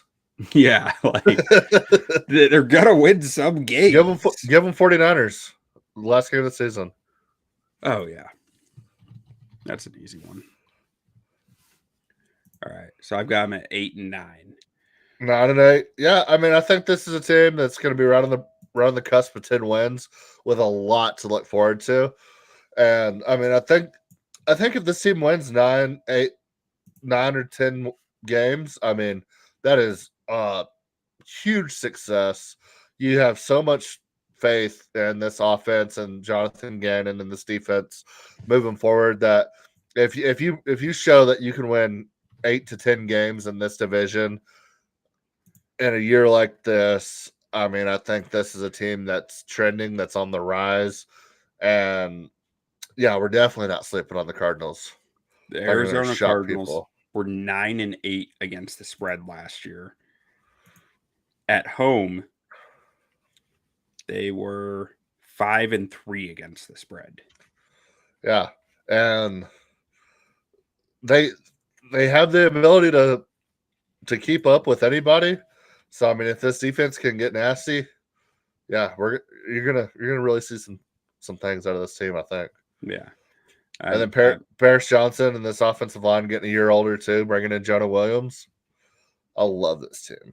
Yeah, they're gonna be fun, man. They're a team to follow this year. Just like to see their growth because they're gonna be, man. Their tape's gonna be fun, offensive and defensive. This is a team that has such like a coaching advantage that not a lot of teams have. I think. Yeah, no, I'm so excited. This is gonna be a fun division. Yeah, I don't think it's gonna be up there with like some of the better divisions, but just as a whole, the NFC West will be very, very fun. Here, let's take a look at where we've got the division as a whole before we jump off.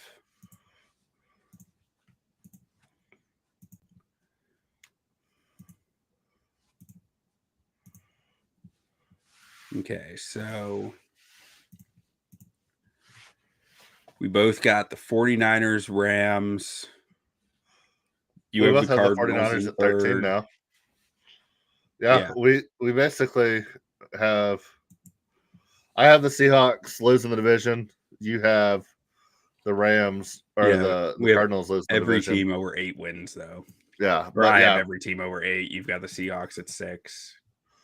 Yeah, it's gonna be fun. And then next week we get to talk NFC South.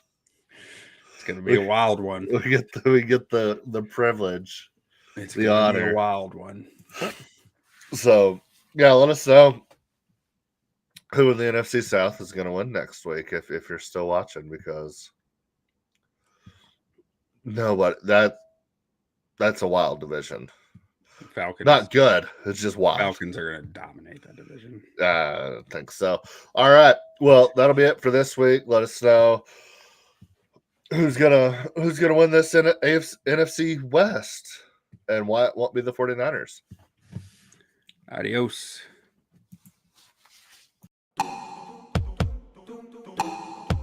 You know how I feel, but I'm not going to say a word, but I will say one thing right now.